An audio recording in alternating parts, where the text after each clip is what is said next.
어머니, 거기 구석에 먼지 그대로잖아요. 냄새 배니까 소파엔 앉지 마시고요.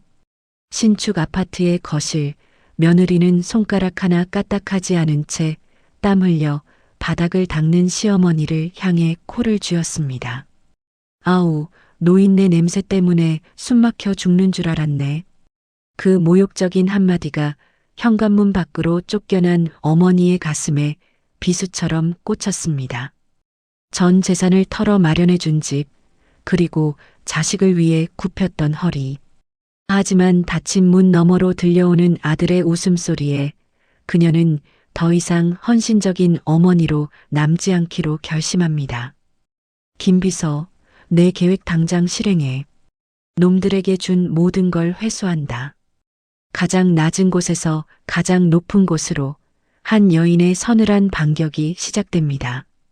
놓치면 아쉬울 이야기, 구독으로 가장 빠르게 만나보세요. 그럼 오늘의 사연 시작합니다. 쓱 마이너스. 넓은 거실 바닥을 훔치는 걸레질 소리만이 적막한 새 아파트 거실을 채우고 있습니다. 박명자 여사는 터져 나올 것 같은 신음소리를 억지로 삼키며 거실 바닥을 닦고 또 닦았습니다. 관절염으로 퉁퉁 부어오른 무릎이 바닥에 닿을 때마다 뼈를 깎는 듯한 고통이 전해져 왔지만 박명자는 멈추지 않았습니다. 아들 부부가 그렇게나 원하던 강남의 신축 아파트 입주 날이니까요. 박명자가 이마에 맺힌 땀을 훔치며 거실 구석을 닦고 있을 때였습니다. 소파에 다리를 꼬고 앉아 잡지를 넘기던 며느리 최미진이 눈살을 찌푸리며 입을 열었습니다. 어머니, 거기 창틀 아래 구석 좀 보세요. 먼지가 그대로잖아요. 최미진이 손가락으로 창틀을 가리키며 쏘아붙였습니다. 박명자가 허리를 두드리며 며느리를 올려다보았습니다. 아이고, 미진아. 내가 눈이 침침해서 미처 못 봤구나. 다시 닦으마. 그런데 입주 청소 업체를 부르지 그랬니? 이 늙은이가 하는 것보다야 전문가들이 낫지 않겠니? 최미진이 잡지를 탁 덮으며 코웃음을 쳤습니다. 어머니도 참, 그 돈이 얼만 줄 아세요? 평당 2만 원만 잡아도 34평이면 70만 원 돈이에요. 어머니가 조금만 고생하면 그 돈 아껴서 우리 준호 보약 한 재라도 더 해먹이는데 그게 그렇게 아까우세요? 박명자는 며느리의 말에 아무 대꾸도 하지 못하고 다시 걸레를 빨러 화장실로 향했습니다. 내 명의로 계약한 20억짜리 아파트를 공짜로 내주면서 고작 70만 원 청소비가 아까워 칠순 노인을 부려먹는 며느리의 신보가 야속했습니다. 하지만 아들 준호를 위해서라면 이 정도 고생은 아무것도 아니라고 스스로를 다독였습니다. 화장실에서 걸레를 빨던 박명자의 귀에 거실에서 들려오는 아들의 목소리가 들렸습니다. 여보, 들어왔어. 잠금 들어왔다고. 박준호가 스마트폰 화면을 며느리에게 들이밀며 환호성을 질렀습니다. 최미진이 소파에서 벌떡 일어나 남편의 전화기를 낚아채듯 확인했습니다. 정말이네. 5억 원 입금 완료. 와, 진짜 들어왔네. 자기야, 그럼 이제 이진명의 이전 서류만 받으면 끝나는 거지? 최미진이 박준호의 어깨를 감싸 안으며 호들갑을 떨었습니다. 박준호가 며느리의 허리를 끌어안으며 킬킬거렸습니다. 그럼 엄마가 전세 보증금이랑 잔금 다 처리해 주신 거니까 이제 명의만 넘겨받으면 법적으로도 완벽한 우리 집이지. 아, 속 시원하다. 화장실 문틈으로 두 사람의 대화를 듣고 있던 박명자의 가슴이 철렁 내려앉았습니다. 평생 시장 바닥에서 생선 비린내를 뒤집어쓰며 모은 돈이었습니다. 아들이 번듯한 집에서 기죽지 않고 살기를 바라는 마음으로 노후 자금까지 탈탈 털어 마련해 준 돈이었습니다. 그런데 아들 부부는 고마워하기는커녕 마치 꽁돈이라도 생긴 듯 즐거워하고 있었습니다. 박명자가 물기를 꽉 짠 걸레를 들고 거실로 나왔습니다. 최미진이 시어머니를 보더니 표정을 싹 바꾸며 다가왔습니다. 어머니, 청소 다 끝나신 거죠? 욕실 곰팡이 방지 시공도 다 하셨어요? 박명자가 무릎을 짚고 힘겹게 일어서며 대답했습니다. 그래. 타일 사이사이까지 칫솔로 싹 닦아놨다. 이제 물기만 마르면 된다. 최미진이 시계를 보며 박수 소리를 짝 하고 냈습니다. 어머, 시간이 벌써 이렇게 됐네? 곧 새집 증후군 시공업체 사람들 올 시간이에요. 어머니, 이제 그만 가보세요. 박명자가 멍하니 며느리를 바라보았습니다.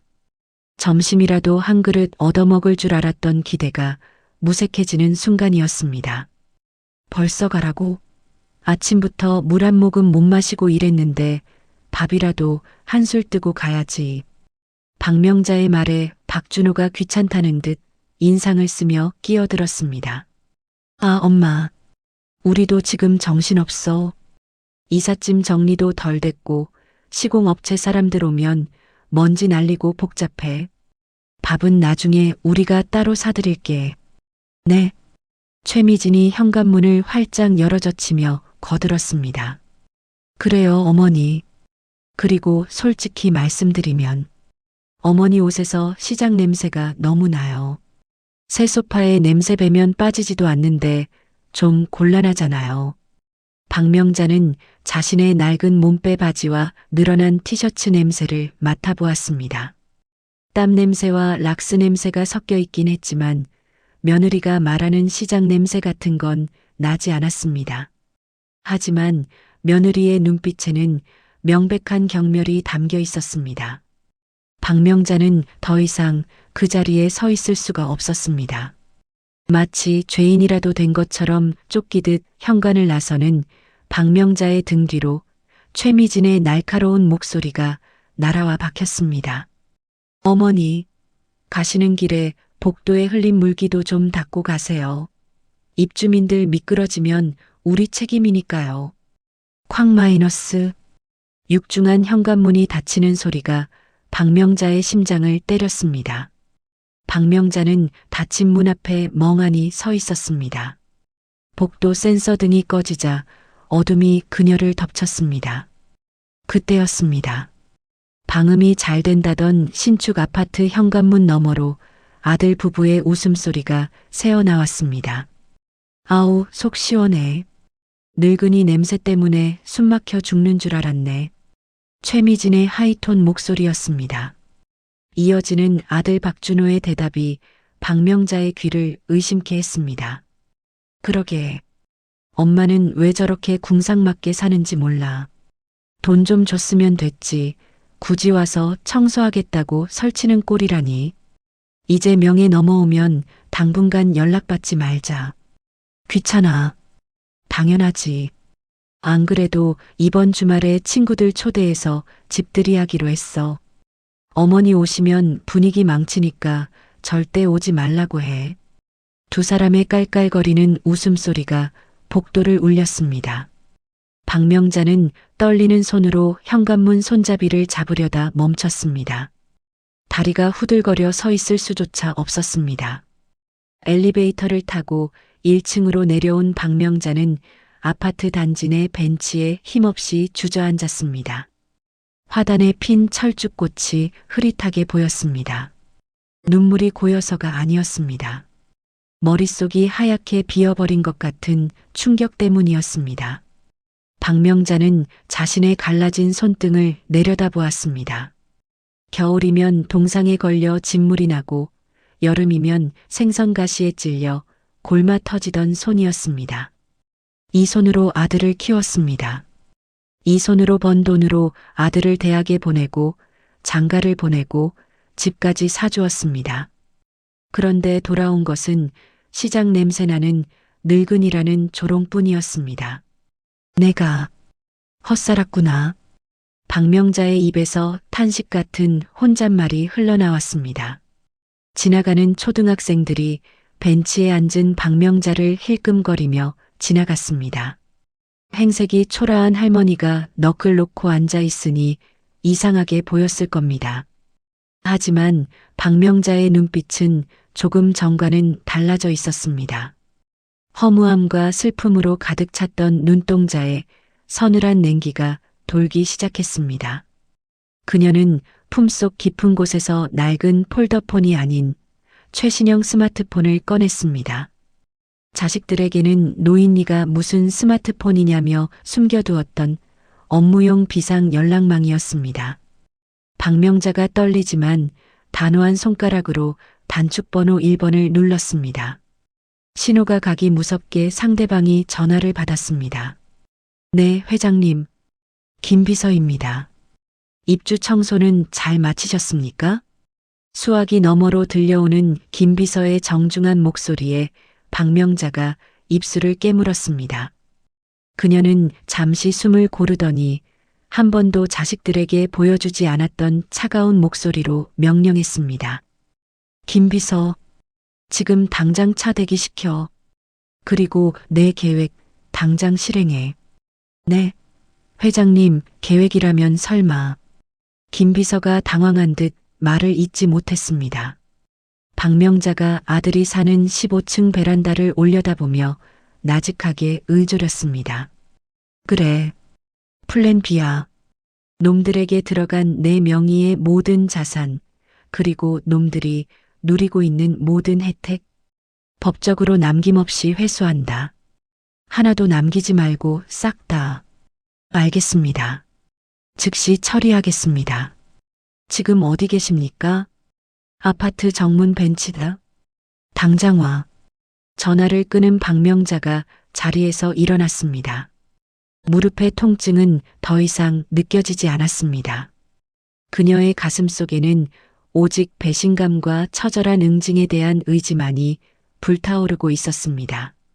잠시 후 아파트 단지 입구로 검은색 최고급 세단 한 대가 미끄러지듯 들어왔습니다. 운전석에서 내린 김 비서가 깍듯하게 허리를 숙이며 뒷좌석 문을 열었습니다. 박명자는 흑투성이 몸빼 바지를 입은 채였지만 그 기세만큼은 천하를 호령하는 여장부의 모습이었습니다. 차에 올라타는 박명자의 시선이 마지막으로 아들의 집을 향했습니다. 잘 있거라, 내 아들아. 그리고 내 며느리야. 오늘 너희가 뱉은 그 말들이 내일은 피눈물이 되어 흐르게 될 게다. 검은 세단이 흙먼지를 일으키며 아파트 단지를 빠져나갔습니다. 과연 박명자 회장의 분노는 어떤 폭풍을 몰고 오게 될까요? 아들 부부는 자신들에게 닥쳐올 파멸의 그림자를 꿈에도 모른 채 지금 이 순간에도 샴페인을 터뜨리고 있을까요? 다음 날 아침 9시 강남의 한 고급 백화점 라운지는 향긋한 커피 향과 은은한 클래식 음악으로 가득했습니다. 최미진은 친구들 사이에서 찻잔을 우아하게 들어 올리며 한껏 목소리를 높이고 있었습니다. 어머 얘들아, 어제 우리 시어머니 왔다 가신 얘기 해줄까? 세상에 입주 청소하신다고 땀을 뻘뻘 흘리는데 냄새가 나서 혼났다니까. 내가 오죽하면 소파에 앉지 말라고 했겠니? 친구들이 입을 가리고 호호 웃으며 맞장구를 쳤습니다. 어머, 미진이 너도 참 대단하다. 그래도 시어머니가 집 해주신 거 아니야? 청소까지 해주셨는데 너무 면박 준 거 아니니? 최미진이 정색을 하며 손을 내저었습니다. 야, 말도 마. 그 돈이 다 누구 돈인데? 우리 그이가 뼈 빠지게 일해서 번 돈이지. 어머니는 그냥 명의만 빌려주신 거야. 그리고 늙은이가 눈치 없이 자꾸 집에 오려고 하잖아. 초장에 길을 꺾어놔야 편해. 최미진은 거만하게 턱을 치켜들며 계산서를 집어들었습니다. 오늘은 내가 쏠게. 우리 그이 승진 기념으로 이 정도는 써야지. 최미진이 지갑에서 검은색 카드를 꺼내 직원에게 건넸습니다. 박명자 회장이 아들 부부에게 생활비 명목으로 지급했던 한도 무제한의 가족 카드였습니다. 직원이 카드를 받아 단말기에 꽂는 순간이었습니다. B-, B-. 경쾌한 결제음 대신 날카로운 경고음이 라운지에 울려 퍼졌습니다. 직원이 당황한 표정으로 다시 한번 카드를 긁었지만 결과는 마찬가지였습니다. 최미진의 얼굴이 붉게 달아올랐습니다. 저기요. 기계 고장 아니에요? 한도 없는 카드라고요. 직원이 난처한 표정으로 최미진에게 카드를 돌려주며 말했습니다. 손님, 죄송합니다만 이 카드는 도난 분실 및 부정 사용 의심으로 거래가 정지된 카드입니다. 본인 확인이 안 되면 결제를 진행할 수 없습니다. 순간 친구들의 시선이 최미진에게 쏠렸습니다. 최미진이 펄쩍 뛰며 소리를 질렀습니다. 뭐라고요? 도난이라니요. 이거 우리 시어머니 회사에서 나온 법인 카드예요. 내가 며느리인데 무슨 도난이야. 직원이 단호하게 고개를 저으며 무전기를 들었습니다. 보안 팀장님, 여기 라운지로 와주셔야겠습니다. 분실 신고된 법인 카드를 소지한 고객분이 계셔서요. 최미진은 기가 막혀서 말문이 막혔습니다. 친구들이 수군거리는 소리가 귓가에 윙윙거렸습니다. 잠시 후 건장한 보안 요원들이 다가와 최미진의 양옆을 막아섰습니다. 손님, 잠시 사무실로 같이 가주시죠. 경찰에 신고가 접수된 건이라 확인이 필요합니다. 이거 나요. 내가 누군 줄 알고. 야, 너희들 내 남편이 누군 줄 알아? 최미진이 발버둥 쳤지만 보안 요원들은 짐짝처럼 그녀를 끌고 라운지 밖으로 나갔습니다. 우아하게 브런치를 즐기던 최미진은 순식간에 백화점 구경거리가 되어 질질 끌려나가고 말았습니다. 같은 시각 박준호의 회사 로비. 새 아파트에서의 첫 출근이라 그런지 박준호의 발걸음은 구름 위를 걷는 듯 가벼웠습니다. 새로 산 명품 넥타이를 매만지며 그가 출입 게이트에 사원증을 태그했습니다. 띠딩 마이너스 출입이 통제된 카드입니다. 박준호가 고개를 갸웃거리며 다시 카드를 댔지만 빨간 불만 깜빡일 뿐 게이트는 열리지 않았습니다. 이게 왜 이래? 마그네틱이 손상됐나? 박준호가 사원증을 옷에 문지르고 다시 시도하려는 찰나였습니다. 뒤에서 누군가 박준호의 어깨를 묵직하게 잡았습니다. 돌아보니 감사팀 직원 2명이 차가운 표정으로 서 있었습니다. 박준호 과장님, 잠시 저희와 동행해 주셔야겠습니다. 박준호가 어이없다는 듯 웃으며 대꾸했습니다. 아니, 김대리. 아침부터 무슨 장난이야? 나 지금 바빠. 본부장님 회의 들어가야 한다고. 감사팀 직원이 품에서 서류 봉투 하나를 꺼내 박준호의 눈앞에 들이밀었습니다. 장난 아닙니다. 오늘부로 박준호 과장님은 대기 발령 조치되셨습니다. 사유는 배우자의 법인 카드 사적 유용에 따른 공금 횡령 및 품위 유지 의무 위반입니다. 박준호의 눈이 휘둥그레졌습니다. 뭐? 횡령? 그게 무슨 소리야? 그 카드는 엄마가. 아니, 회장님이 쓰라고 준 가족 카드잖아. 가족 카드라도 회사의 자산입니다. 감사 결과 백화점 명품관과 피부과 등 업무와 무관한 곳에서 수억 원이 결제된 내역이 확인되었습니다. 이건 명백한 배임 행위입니다. 주변을 지나던 동료들이 웅성거하며 박준호를 쳐다보았습니다. 얼굴이 하얗게 질린 박준호가 말을 더듬었습니다. 아니야. 뭔가 착각한 거야. 내가 엄마한테 전화해 볼게. 비켜봐. 박준호가 핸드폰을 꺼내려 했지만 감사팀 직원이 그의 손목을 제지하고 사원증을 낚아챘습니다. 사원증 반납하시죠. 그리고 회사 자산인 노트북과 법인 차량 키도 지금 즉시 반납하셔야 합니다. 보안 요원들이 짐 싸는 걸 도와드릴 겁니다. 박준호는 회사 로비 한복판에서 짐 박스 하나를 든 채 쫓겨나고 말았습니다.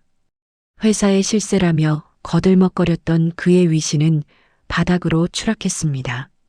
비틀거리며 회사 정문을 나온 박준호는 떨리는 손으로 최미진에게 전화를 걸었습니다. 여보, 당신 도대체 카드를 어떻게 쓴 거야? 나 지금 회사에서 잘리게 생겼다고. 수화기 너머로 최미진의 찢어지는 듯한 비명이 들려왔습니다. 자기야, 회사고 뭐고 빨리 집으로 와봐. 지금 집 앞에 빨간 딱지가 붙었어. 이게 다 뭐야? 오후 2시 아들 부부의 아파트 현관 앞. 집으로 달려온 박준호는 현관문에 붙은 붉은색 경고장을 보고 주저앉을 뻔했습니다. 부동산 점유 이전 금지 가처분 및 퇴거 명령 예고. 발신인은 법무법인 태산, 의뢰인은 주식회사 명자홀딩스 대표이사 박명자였습니다. 현관문 비밀번호를 누르자 삐비빅하는 경고음과 함께 문이 열리지 않았습니다. 안에서 울고 있던 최미진이 수동으로 문을 열어주었습니다. 자기야, 이게 어떻게 된 거야? 비밀번호가 바뀌었어. 관리실에서 와서 다짜고짜 나가래. 집안은 난장판이 되어 있었습니다. 아침까지만 해도 모델하우스 같았던 거실에는 이삿짐 센터 박스들이 널브러져 있었고 최미진은 머리가 산발이 된 채 울고 있었습니다. 박준호가 관리사무소장에게 전화를 걸어 고래고래 소리를 질렀습니다. 소장님, 이게 뭡니까? 내가 이 집 주인인데 왜 비밀번호를 바꿔요? 수화기 너머 소장의 목소리는 사무적이고 냉랭했습니다. 박준호 씨, 착각하지 마세요. 그 집 명의는 아직 이전 안 됐습니다. 실소유주이신 박명자 회장님 측에서 불법 점유자에 대한 단수 조치를 요청하셨습니다. 저희는 시키는 대로 할 뿐이니 억울하면 법대로 하세요. 뚜마이너스. 전화가 끊어지자 박준호는 망치로 머리를 얻어맞은 기분이었습니다. 어머니가 단순히 돈 많은 시장 상인이 아니라 회장님이라는 호칭으로 불린다는 사실이 그제야 귀에 들어왔습니다. 최미진이 남편의 멱살을 잡고 흔들었습니다. 어머니가 회장님이라니 그게 무슨 소리야? 당신 시어머니 정체 알고 있었어? 우리한테 숨긴 거야? 나도 몰라. 엄마는 그냥 시장에서 돈 좀 번 줄 알았지. 일단 엄마한테 가보자. 가서 빌든 따지든 해야 할 거 아니야. 두 사람은 허겁지겁 차에 올라타 박명자가 살던 옛날 빌라로 향했습니다. 차가 압류될까봐 주차장 구석에 숨겨두고 택시를 타야 했습니다. 도착한 빌라는 굳게 잠겨 있었습니다. 박준호가 문을 두드리고 발로 찼지만 인기척은 없었습니다. 겨우 창문을 열고 들어간 집 안은 텅 비어 있었습니다. 가구 하나 없이 썰렁한 거실 한가운데 덩그러니 놓인 김치통 하나가 눈에 들어왔습니다. 박준호가 떨리는 손으로 김치통 뚜껑을 열었습니다. 아들이 좋아하는 파김치가 가득 담겨 있었고 그 위에 꼬깃꼬깃한 쪽지가 붙어 있었습니다. 내 아들 준호야. 네가 좋아하는 파김치다. 이거 먹고 힘내서 잘 살아라. 나는 이제 내 인생 살러 간다. 그것은 어머니가 남긴 마지막 자비이자 작별 인사였습니다. 쪽지를 본 박준호의 눈에서 눈물이 터져 나왔습니다. 하지만 최미진은 김치통을 발로 차버리며 악을 썼습니다. 이깟 파김치가 문제야? 당장 내 카드랑 당신 회사 어떡할 거냐고. 어머니 어디 갔어? 어디 숨은 거냐고. 빨간 양념이 텅 빈 마룻바닥에 피처럼 튀었습니다. 박준호는 어머니에게 수십 통의 전화를 걸었지만 돌아오는 건 없는 번호라는 차가운 기계음뿐이었습니다. 밤 10시 다시 아파트로 돌아온 두 사람을 맞이한 건 칠흑 같은 어둠이었습니다. 예고대로 전기와 수도가 모두 끊겨 있었습니다. 최미진은 핸드폰 플래시를 켜고 소파에 앉아 씩씩거렸습니다. 아, 짜증나. 씻지도 못하고 이게 뭐야. 여보, 당장 호텔이라도 잡아. 나 이런 데서 못 자. 박준호가 머리를 감싸쥐며 대꾸했습니다. 카드가 다 정지됐는데 무슨 돈으로 호텔을 가? 현금 있는 거 다 내놔봐. 나 현금 없어. 당신 지갑에 있잖아. 나도 없어.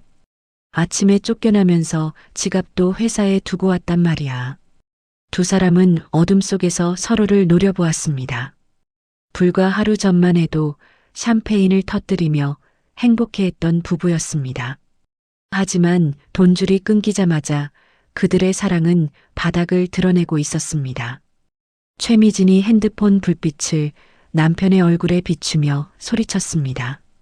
야, 박준호. 너네 엄마 진짜 노망난 거 아니야?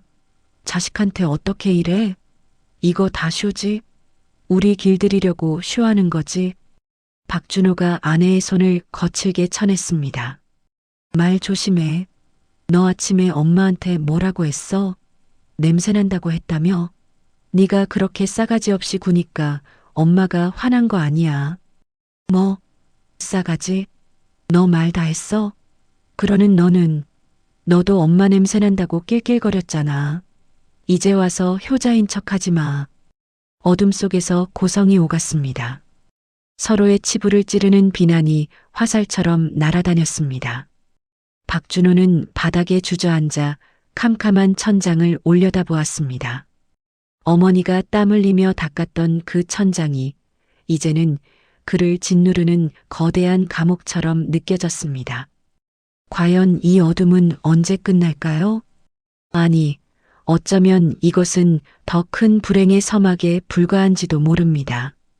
박명자 회장의 플랜 B는 이제 막 첫 단추를 끼웠을 뿐이니까요. 사흘 뒤 오후 2시, 대한민국 법조계의 심장이라 불리는 서초동, 그 중에서도 가장 높고 화려한 위용을 자랑하는 법무법인 태산의 빌딩 앞입니다. 박준호와 최미진은 고개를 90도로 꺾어야 겨우 꼭대기가 보이는 마천루 앞에서 마른 침을 삼켰습니다.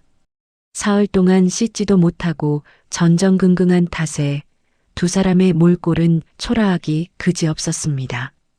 박준호는 꼬질꼬질한 셔츠 소매를 잡아당기며 아내의 옆구리를 찔렀습니다.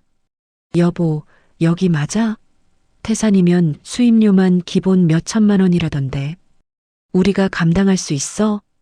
최미진이 선글라스를 고쳤으며 날카롭게 쏘아붙였습니다. 그럼 어떡해? 동네 변호사들은 명자홀딩스 이름만 들어도 손살에 치면서 도망가잖아. 어머니가 뒤에서 무슨 수를 썼는지 몰라도 대한민국 최고 로펌이면 해결할 수 있어. 일단 부딪혀 봐야지. 두 사람은 회전문 안으로 들어섰습니다. 대리석 바닥이 거울처럼 반짝이는 로비에 들어서자 주눅이 들 만큼 압도적인 분위기가 흘렀습니다. 안내 데스크 직원이 그들을 묘한 눈빛으로 훑어보더니 인터폰을 들었습니다. 네, 대표님. 예약하신 손님들 오셨습니다. 박준호가 깜짝 놀라 아내에게 속삭였습니다. 야, 대표 변호사가 직접 나온대? 우리 사연이 좀 먹히나 본데? 잠시 후 엘리베이터 문이 열리고 은발의 신사가 수행원들을 거느리고 걸어 나왔습니다. 법조계의 거물로 뉴스에도 자주 나오는 태산의 강 대표였습니다. 박준호와 최미진은 얼떨결에 허리를 숙였습니다. 아이고, 대표님께서 직접 나오시다니 영광입니다. 저희가 억울한 일이 좀 있어서요. 박준호가 손을 내밀었지만 강 대표는 그들을 투명 인간 취급하며 스쳐 지나갔습니다. 강 대표가 향한 곳은 로비 한쪽의 BVIP 전용 엘리베이터 앞이었습니다. 엘리베이터 문이 열리고 누군가 걸어 나오자 강 대표가 90도로 허리를 숙였습니다. 회장님 오셨습니까? 회의실에 다과를 준비해 두었습니다. 수고했네. 낮게 깔린 중저음의 목소리. 박준호와 최미진은 그 목소리를 듣는 순간 감전된 듯 몸이 굳어버렸습니다. 설마 하는 마음에 고개를 돌린 두 사람의 눈동자가 지진이 난 듯 흔들렸습니다. 그곳에는 허름한 몸빼 바지 대신 최고급 이탈리아산 실크 정장을 입은 박명자 여사가 서 있었습니다. 목에는 큼지막한 다이아몬드 브로치가 빛나고 있었고 백발은 우아하게 올린 머리로 변해 있었습니다. 박준호가 덜덜 떨리는 입술을 떼었습니다. 엄마. 박명자는 아들을 쳐다보지도 않은 채 강 대표의 안내를 받으며 엘리베이터에 올랐습니다. 김 비서가 멍하니 서 있는 두 사람에게 다가와 차갑게 말했습니다. 올라오시죠. 회장님께서 기다리십니다. 30층 BVIP 회의실.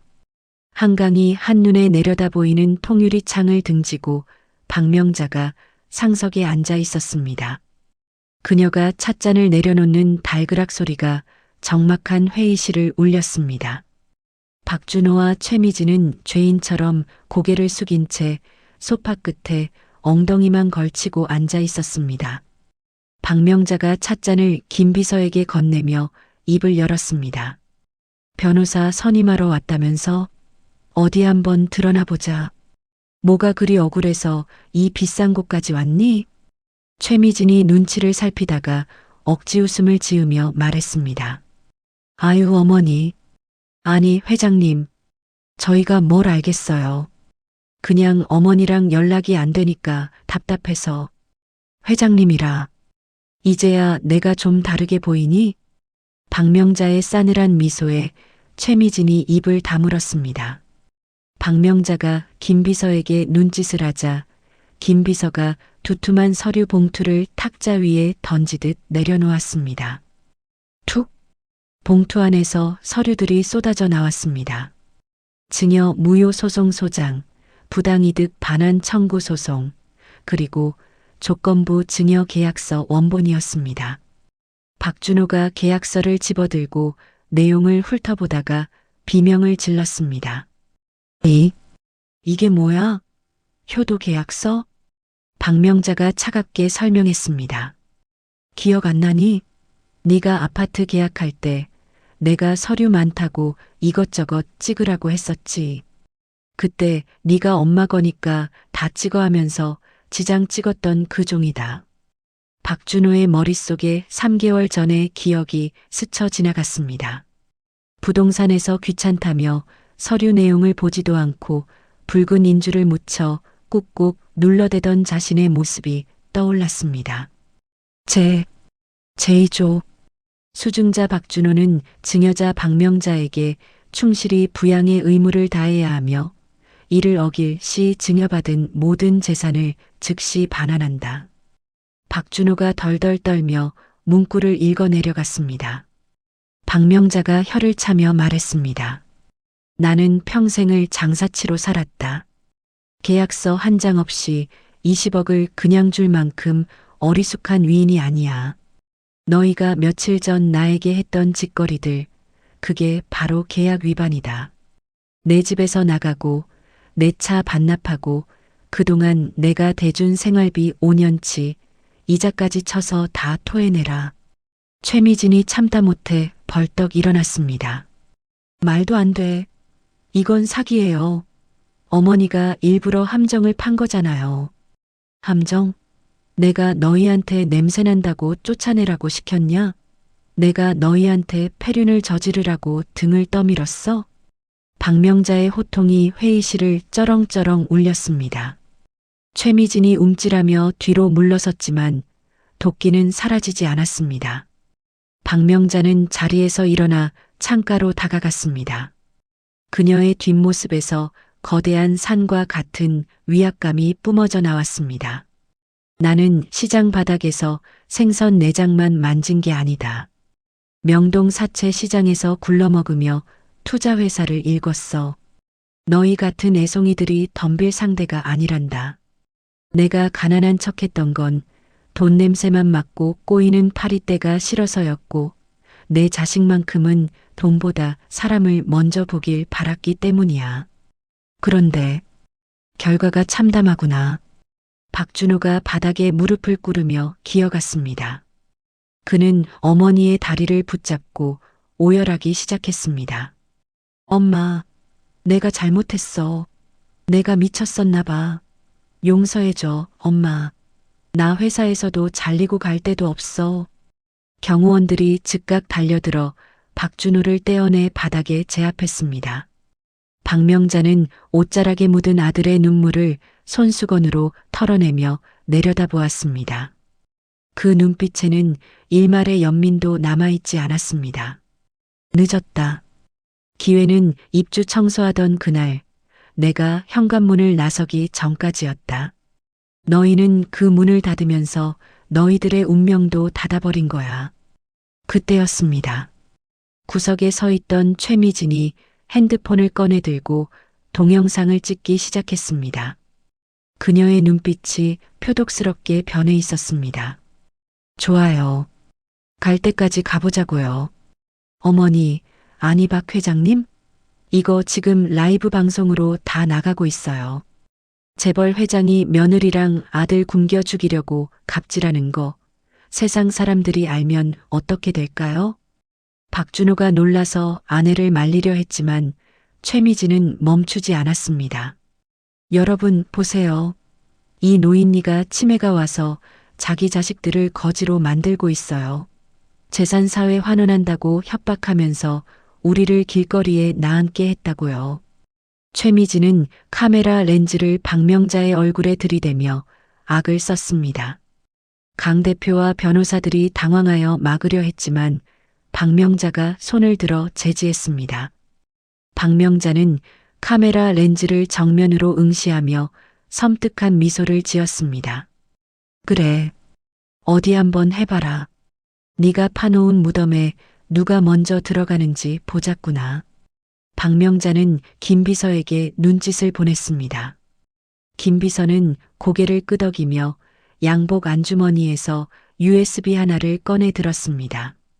박명자가 짐을 챙겨 회의실 문을 향해 걸어갔습니다. 최미진이 뒤에서 고래고래 소리를 질렀습니다. 어딜 도망가요? 해명해 보라니까.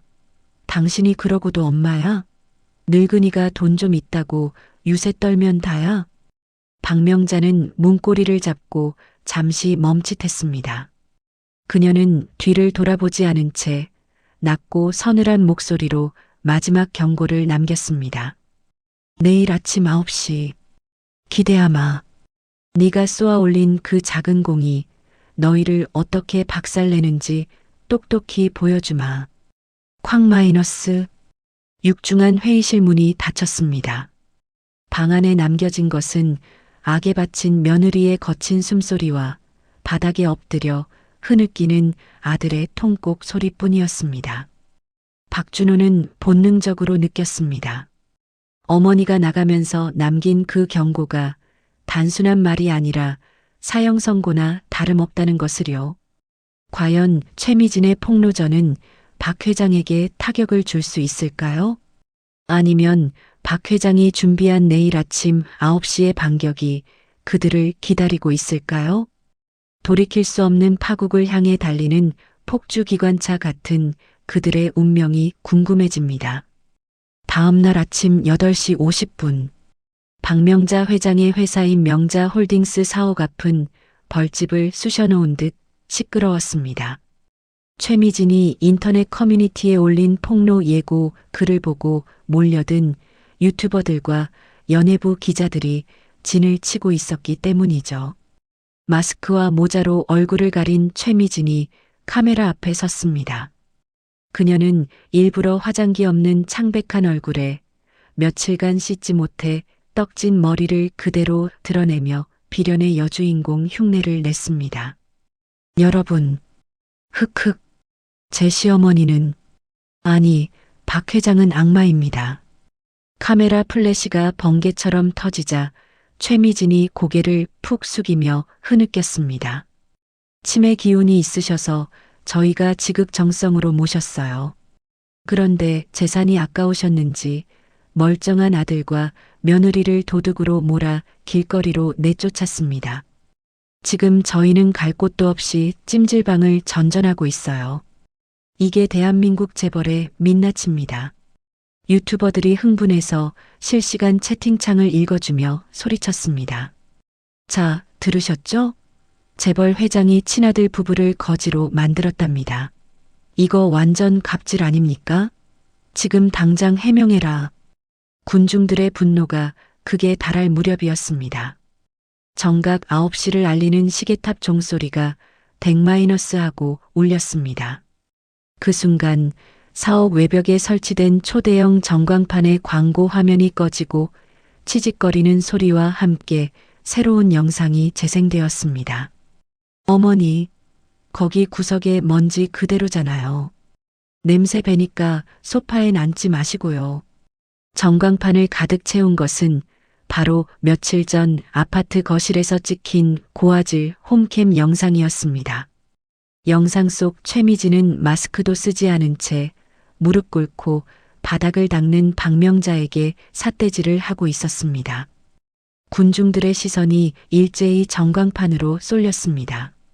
영상 속의 최미진이 코를 막으며 소리쳤습니다. 이제 늙은이 볼 일 없어서 속 시원하다. 냄새 때문에 숨 막혀 죽는 줄 알았네.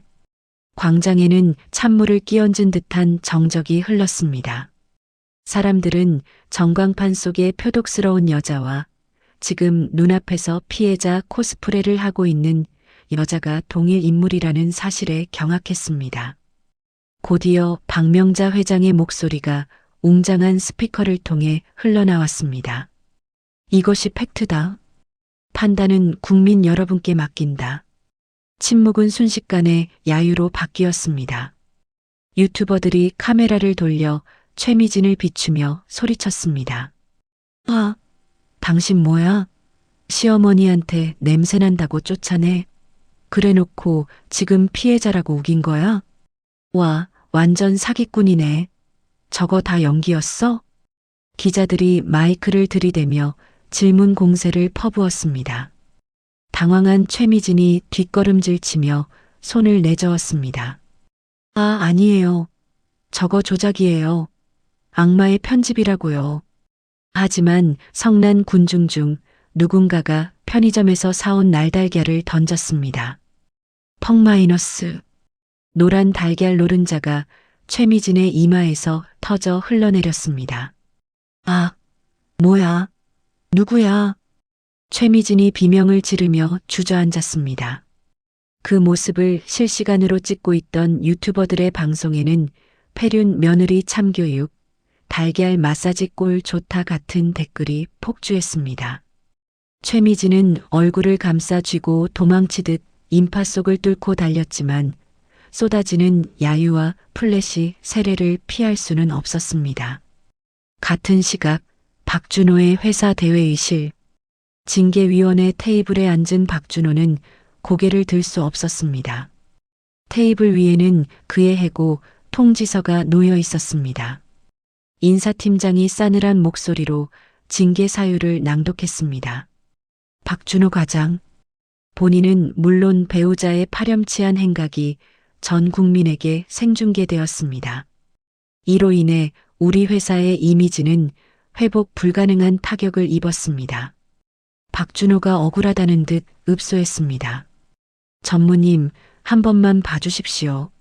제 와이프가 철이 없어서 그런 겁니다. 제가 잘 타이르겠습니다. 제발 해고만은. 전무가 혀를 차며 리모컨으로 TV를 켰습니다. 뉴스 속보로 최미진이 달걀을 맞고 도망가는 장면이 나오고 있었습니다. 자막에는 재벌가 폐륜 며느리, 대국민 사기극 들통이라는 문구가 선명했습니다. 자네 부인이 지금 실시간 검색어 1위야. 자네를 계속 데리고 있으면 우리 회사 불매 운동까지 일어날 판이네.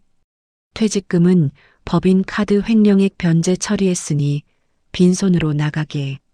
전무님, 제가 이 회사를 위해 10년을 바쳤습니다. 어떻게 이러십니까? 박준호가 책상을 치며 일어났지만 대기하고 있던 보안 요원들이 그의 양팔을 꺾어 제압했습니다. 이거나, 내가 누군 줄 알아? 나 회장 아들이야.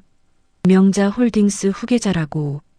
보안 요원이 코웃음을 치며 박준호의 등 뒤에서 속삭였습니다. 후계자? 박 회장님이 직접 전화하셨습니다. 내 회사에 쓰레기를 남겨두지 말라고 하시더군요. 나가시죠. 박준호는 자신의 짐이 담긴 종이박스 하나를 든 채 회사 정문 밖으로 내동댕이 쳐졌습니다. 지나가던 동료들이 그를 보며 수군거리고 손가락질했습니다. 박준호는 얼굴이 화끈거려 견딜 수가 없었습니다. 그때 하늘에서 천둥이 치더니 굵은 빗방울이 쏟아지기 시작했습니다. 마치 그의 처량한 신세를 비웃기라도 하듯 말이죠. 오후 5시 아들 부부의 아파트 단지. 하늘에 구멍이라도 뚫린 듯 장대비가 쏟아지고 있었습니다.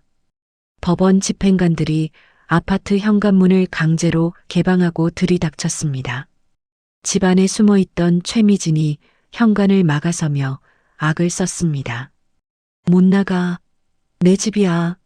누구 맘대로 들어와. 하지만 건장한 집행관들은 눈 하나 깜짝하지 않았습니다. 법원의 강제 집행 명령입니다.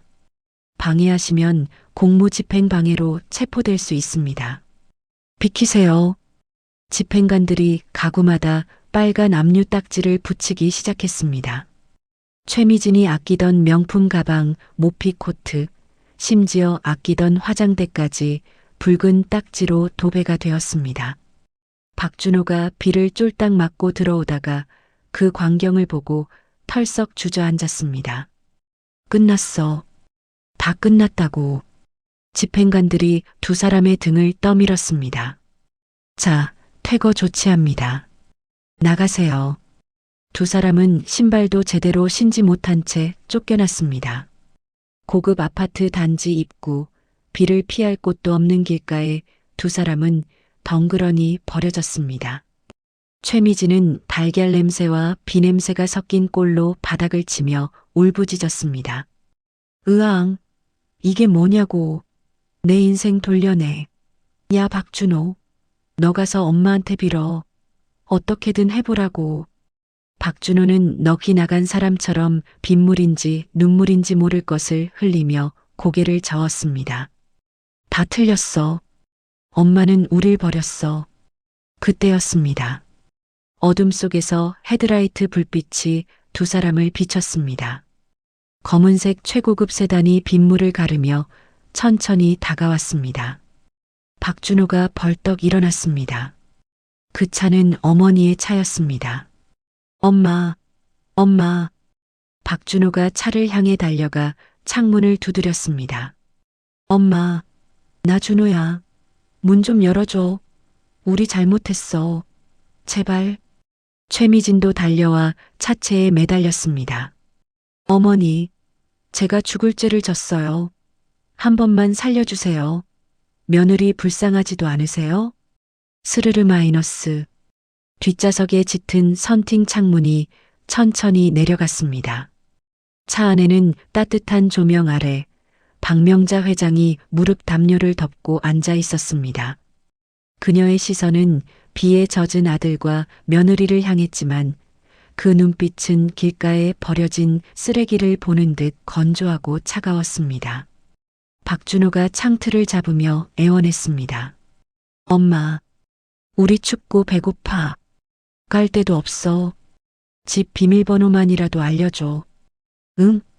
박명자는 아무 말 없이 김비서에게 손짓을 했습니다.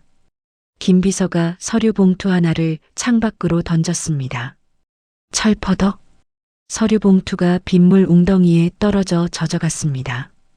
박명자가 입을 열었습니다. 그 안에 찜질방 티켓 2장 들어있다. 내 마지막 잡이다. 가서 몸이나 녹여라. 엄마, 티켓 말고 우릴 태워줘. 엄마. 박명자는 더 이상 듣기 싫다는 듯 창문을 올렸습니다. 지잉 마이너스. 창문이 닫히며 박준호의 손가락이 미끄러져 나갔습니다. 박명자가 앞을 보며 짧게 명령했습니다. 출발해. 차가 부드럽게 출발하며 흙탕물을 두 사람에게 튀겼습니다.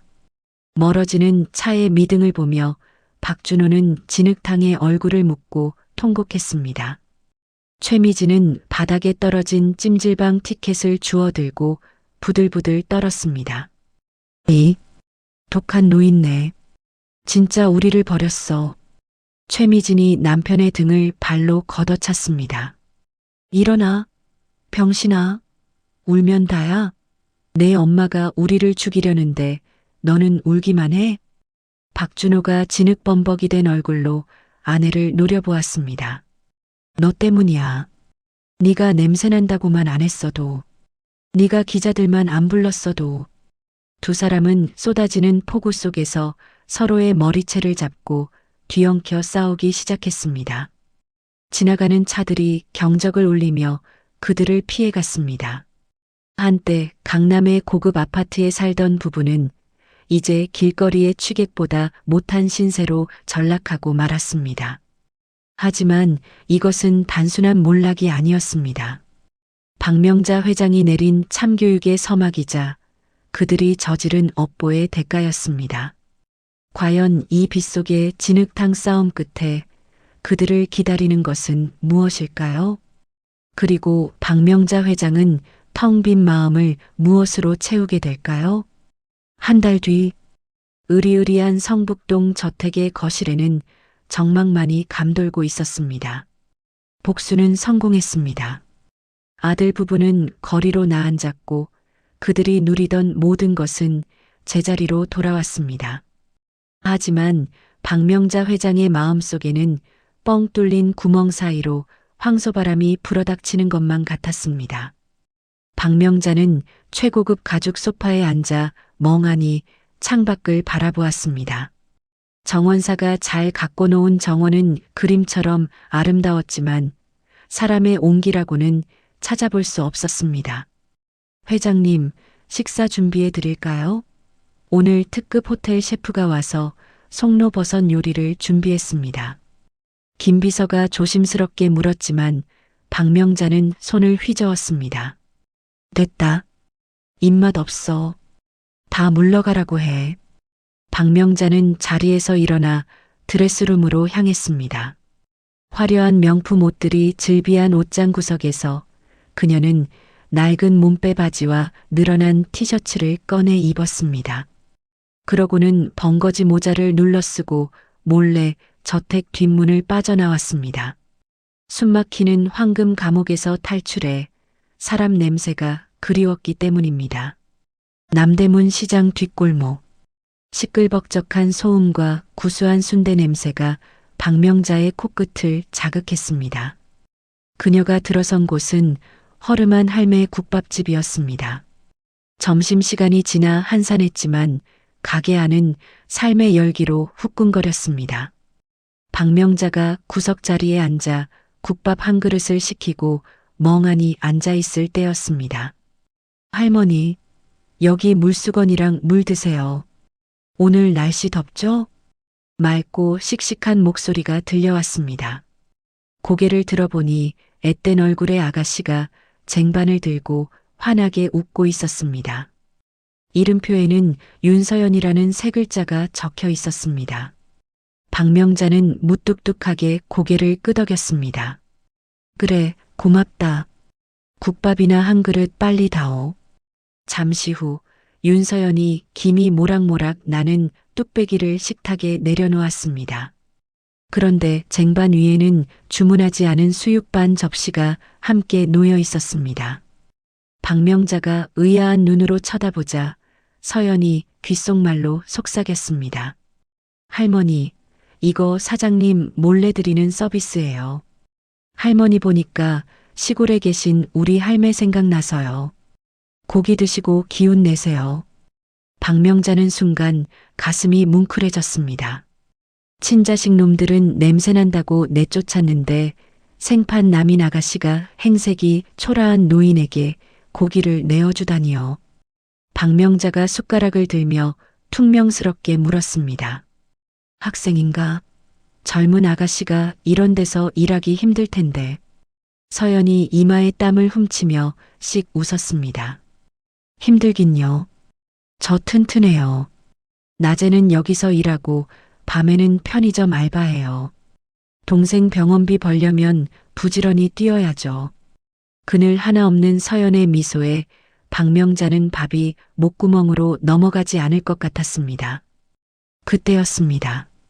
옆 테이블에서 낮술을 마시던 취객 하나가 비틀거리며 일어났습니다. 아, 여기 국물 좀 더 가져와. 깍두기도. 취객이 소리를 지르며 몸을 가누지 못하고 휘청거렸습니다.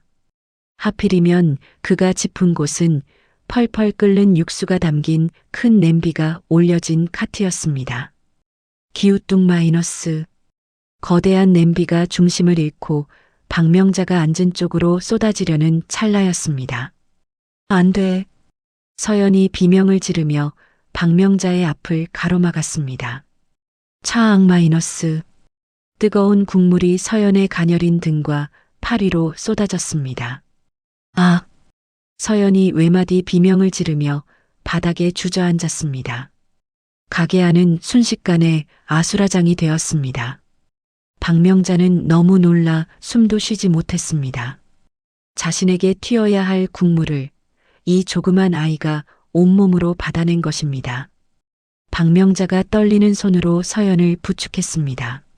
아가, 괜찮니? 아니, 왜 네가 막아? 미쳤어? 서연은 고통으로 얼굴이 하얗게 질렸으면서도 박명자의 옷을 살폈습니다. 할머니, 안 다치셨어요? 뜨거운 거 튀면 안 되는데. 박명자의 눈에서 왈칵 눈물이 쏟아졌습니다.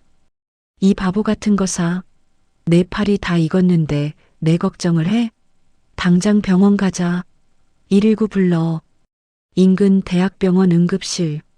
서연의 팔에는 하얀 붕대가 칭칭 감겨 있었습니다. 다행히 옷 위로 쏟아져 심각한 3도 화상은 피했지만 꽤 깊은 화상을 입어 통증이 심할 터였습니다. 하지만 서연은 침대에 앉아 오히려 박명자를 안심시키려 애썼습니다. 할머니, 저 진짜 괜찮아요. 의사 선생님이 흉터도 별로 안 남을 거래요. 너무 걱정하지 마세요. 박명자는 서연의 손을 잡고 놓지 못했습니다. 거칠어진 손마디가 자신의 젊은 시절을 닮아 있었습니다. 박명자가 품에서 지갑을 꺼내려다 자신이 땡전 한 푼 없는 노인 분장을 하고 왔다는 사실을 깨달았습니다. 그녀는 김 비서에게 전화를 걸어 병원으로 오라고 할 참이었습니다. 그때 원무과 직원이 다가와 서연에게 청구서를 내밀었습니다. 윤서연 환자분, 응급 처치비랑 약값 계산하셔야 합니다. 그리고 보호자분 안 계세요? 서연이 난처한 표정으로 주머니를 뒤적였습니다. 그녀의 낡은 지갑에는 1,000원짜리 몇 장과 동전들 뿐이었습니다. 박명자가 나서려는데 서연이 급히 말했습니다. 저기 선생님, 제가 지금 카드를 안 가져와서요. 혹시 계좌 이체되나요? 월급날이 내일 모레라 그때 드리면 안 될까요? 직원이 곤란하다는 듯 고개를 저었습니다. 응급실은 선불 원칙은 아니지만 당장 수납이 안 되면 곤란합니다. 보호자분께 연락해 보세요. 서연의 얼굴이 어두워졌습니다. 부모님은 안 계시고요. 동생은 지금 다른 병원에 입원 중이라. 박명자는 더 이상 보고 있을 수가 없었습니다. 그녀가 나서서 직원을 막아서며 소리쳤습니다. 내가 낼게. 내 손녀딸 같은 아이다. 내가 낸다고. 서연이 깜짝 놀라 박명자의 소매를 잡았습니다. 할머니, 안 돼요. 할머니 국밥값도 겨우 내셨잖아요. 저 진짜 괜찮아요. 사장님한테 전화해서 값을 부탁해 볼게요. 박명자는 가슴이 먹먹해서 말이 나오지 않았습니다. 수천억을 가진 자신이 겨우 몇만 원 때문에 쩔쩔매는 척해야 한다는 사실이, 그리고 이 착한 아이가 돈 몇 푼 때문에 고개를 숙여야 한다는 사실이 견딜 수 없었습니다. 그때 응급실 자동문이 열리고 말끔한 정장 차림의 김 비서가 뛰어들어왔습니다. 회, 아니, 어머님, 여기 계셨습니까? 박명자가 김비서를 보며 눈짓을 했습니다. 김비서는 찰떡같이 알아듣고 원무과 직원에게 블랙카드를 내밀었습니다. 여기 계산해 주십시오. 1인실로 옮길 겁니다. 최고급 병실로요. 직원과 서연의 눈이 휘둥그레졌습니다.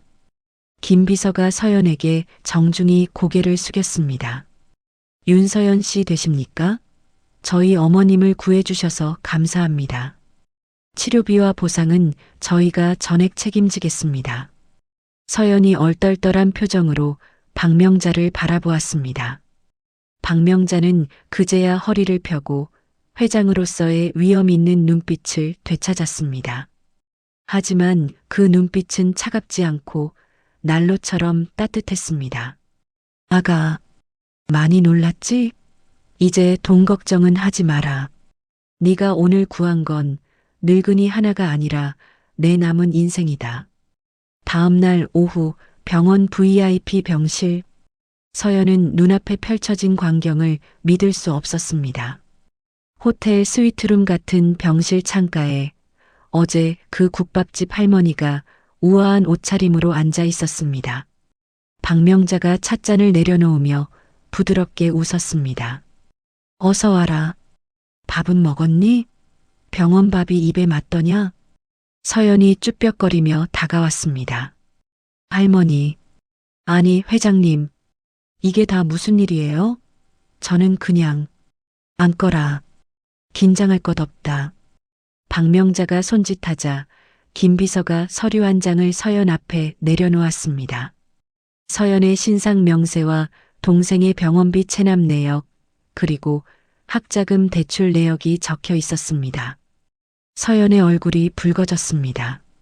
저, 뒷조사하신 거예요? 박명자가 고개를 끄덕였습니다. 미안하다. 네가 어떤 사람인지 알아야 도울 수 있을 것 같아서 그랬다. 고아원에서 자라 동생 뒷바라지 하느라 대학도 휴학하고 쓰리잡을 뛴다지. 서연이 고개를 숙이며 작게 대답했습니다. 네. 그래도 부끄럽게 살진 않았어요. 남한테 손 벌린 적도 없고요. 안다. 그래서 내가 너를 선택한 게다. 박명자가 자리에서 일어나 서연에게 다가갔습니다. 그녀는 서연의 붕대 감긴 팔을 조심스럽게 어루만졌습니다. 내 며느리는 나한테서 땀 냄새가 난다며 문전박대했다. 내 아들은 돈만 챙기고 나를 버렸지. 그런데 너는 피 한 방울 섞이지 않은 나를 위해 몸을 던졌어. 내 돈을 보고 그런 것도 아니고 그저 내가 다칠까봐 걱정돼서 말이다. 박명자의 눈시울이 붉어졌습니다.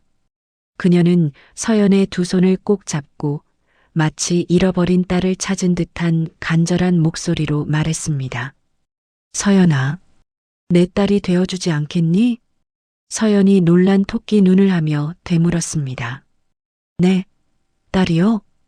그래. 법적인 양녀가 되어다오. 내 동생 병원비, 내 학비 다 내가 해결해 주마. 돈으로 너를 사겠다는 게 아니다. 네가 보여준 그 마음이 너무 고마워서 내 남은 인생을 너 같은 아이에게 걸어보고 싶어서 그런다. 내 후계자가 되어 이 썩어 빠진 세상에 진짜 따뜻함이 뭔지 보여주지 않겠니? 서연의 눈에 눈물이 그렁그렁 고였습니다. 부모님 없이 세상의 찬바람을 온몸으로 맞으며 살아온 20대 청춘이었습니다. 누군가 자신을 조건 없이 감싸 안아준다는 말이 꿈만 같았습니다. 서연이 떨리는 목소리로 대답했습니다. 할머니, 저 밥 먹을 때 김치 얹어주시는 거 우리 엄마 생각났어요.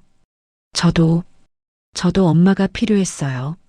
서연이 참았던 울음을 터뜨리며 박명자의 품에 안겼습니다. 박명자는 서연을 힘껏 껴안았습니다. 그녀의 품에서 나는 은은한 파스 냄새가 어떤 명품 향수보다 향기롭게 느껴졌습니다. 창밖에는 비가 그치고 따스한 햇살이 비치고 있었습니다. 박명자는 다짐했습니다. 이 아이를 위해서라면 자신의 모든 것을 바쳐서라도 지켜내겠노라고.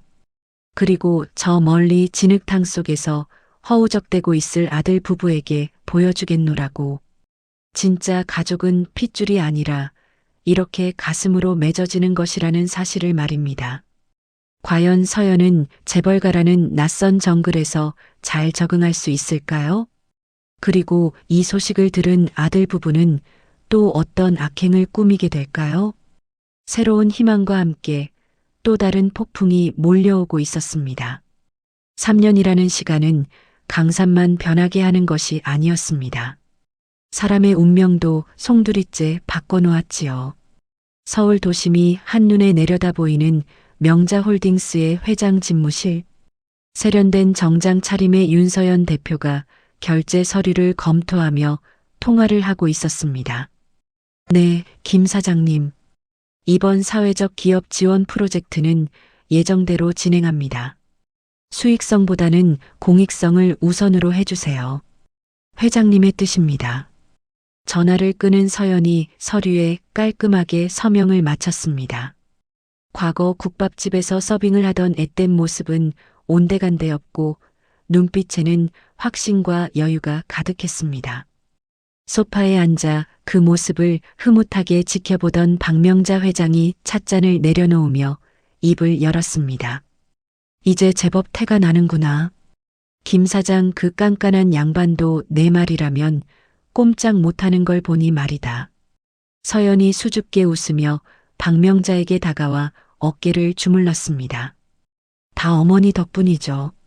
처음엔 결제판 드는 법도 몰라서 쩔쩔맸잖아요. 저 가르치시느라 어머니 흰머리가 더 늦었을 거예요.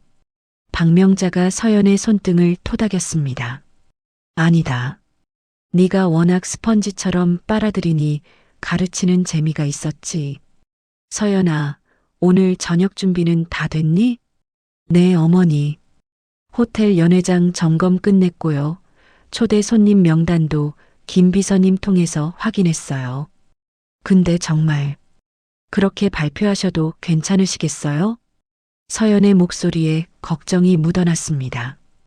박명자가 자리에서 일어나 창밖을 바라보며 단호하게 말했습니다. 당연하지. 오늘은 내 칠순 잔치이기도 하지만 세상 사람들에게 내 진짜 딸을 소개하는 날이다. 더 이상 미룰 이유가 없어. 저녁 7시 S호텔 다이아몬드 홀. 대한민국 정재계 인사들이 속속 도착하며 연회장은 발 디딜 틈 없이 북적였습니다.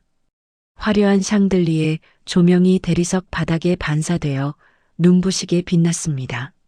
사회자의 안내 멘트가 울려 퍼졌습니다. 자, 오늘의 주인공이신 박명자 회장님과 윤서연 대표님이 입장하십니다. 큰 박수 부탁드립니다.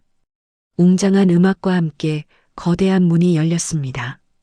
고상한 한복을 차려입은 박명자와 우아한 이브닝 드레스를 입은 서연이 팔짱을 끼고 레드 카펫 위를 걸어 들어왔습니다. 수백 개의 카메라 플래시가 번개처럼 터지며 두 사람을 비췄습니다.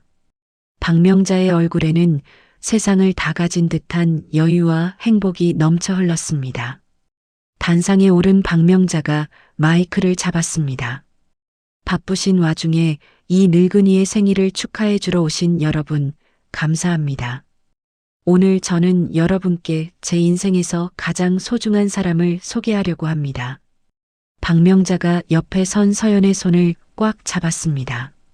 여기 있는 윤서연 대표는 지난 3년간 제 손발이 되어 회사를 이끌어왔습니다. 하지만 저에게 서연이는 단순한 후계자가 아닙니다. 제 목숨을 구해준 은인이자 메마른 제 가슴에 다시 꽃을 피워준 제 딸입니다. 좌중이 술렁거리기 시작했습니다. 박명자가 목소리에 힘을 주어 선언했습니다. 저는 오늘부로 윤서연을 제 법적 양녀로 입적하고 명자홀딩스의 유일한 상속녀로 지정함을 공식적으로 선포합니다.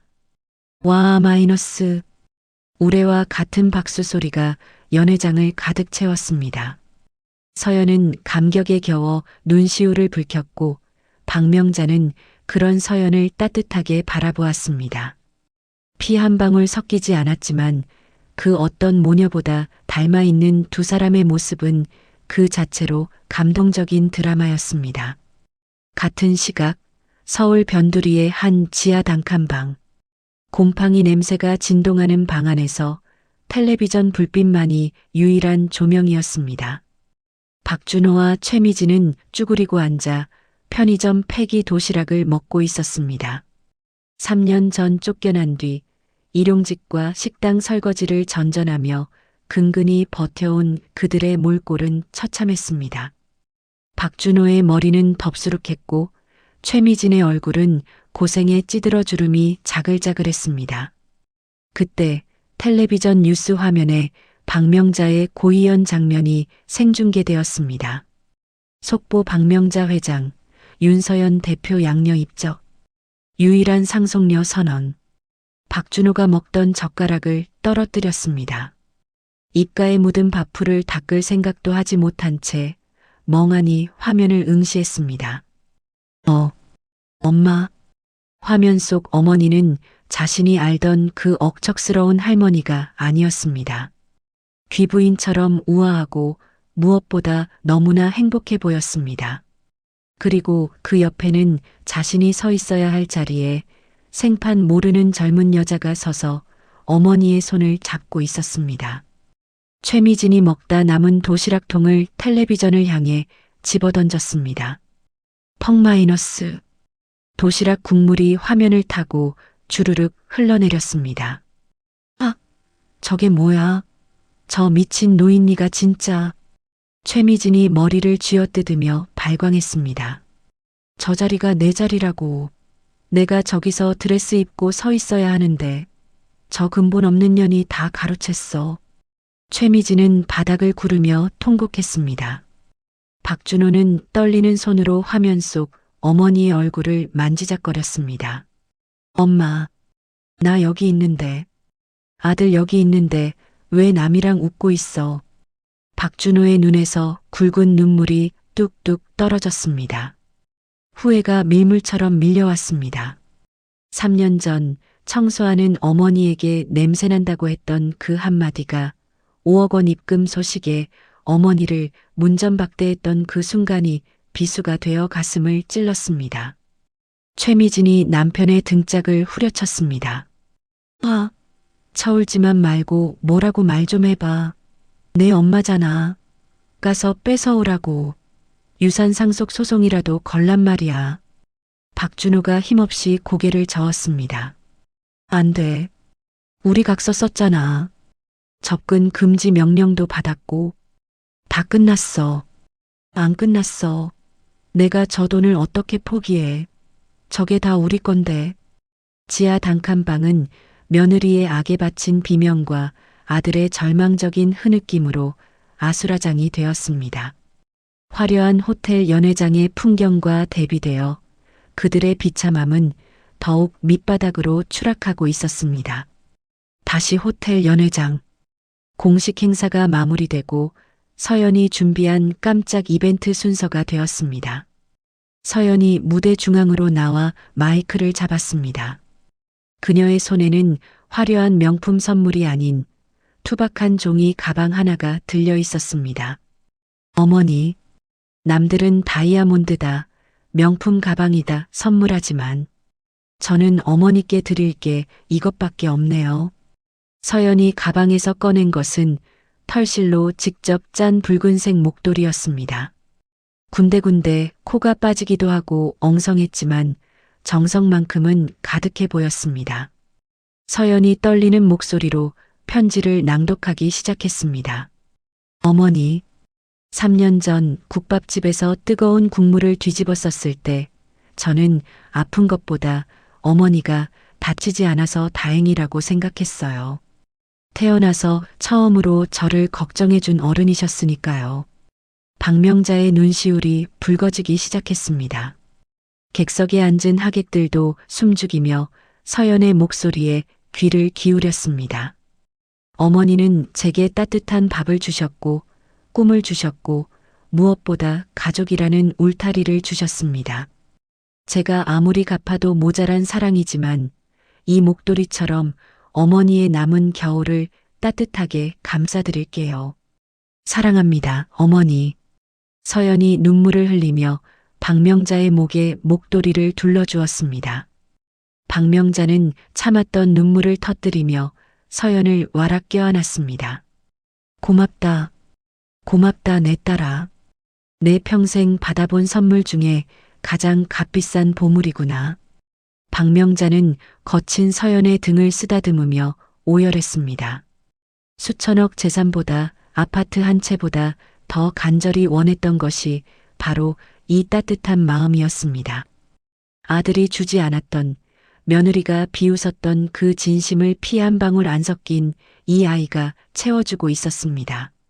하객들이 일제히 일어나 기립박수를 보냈습니다.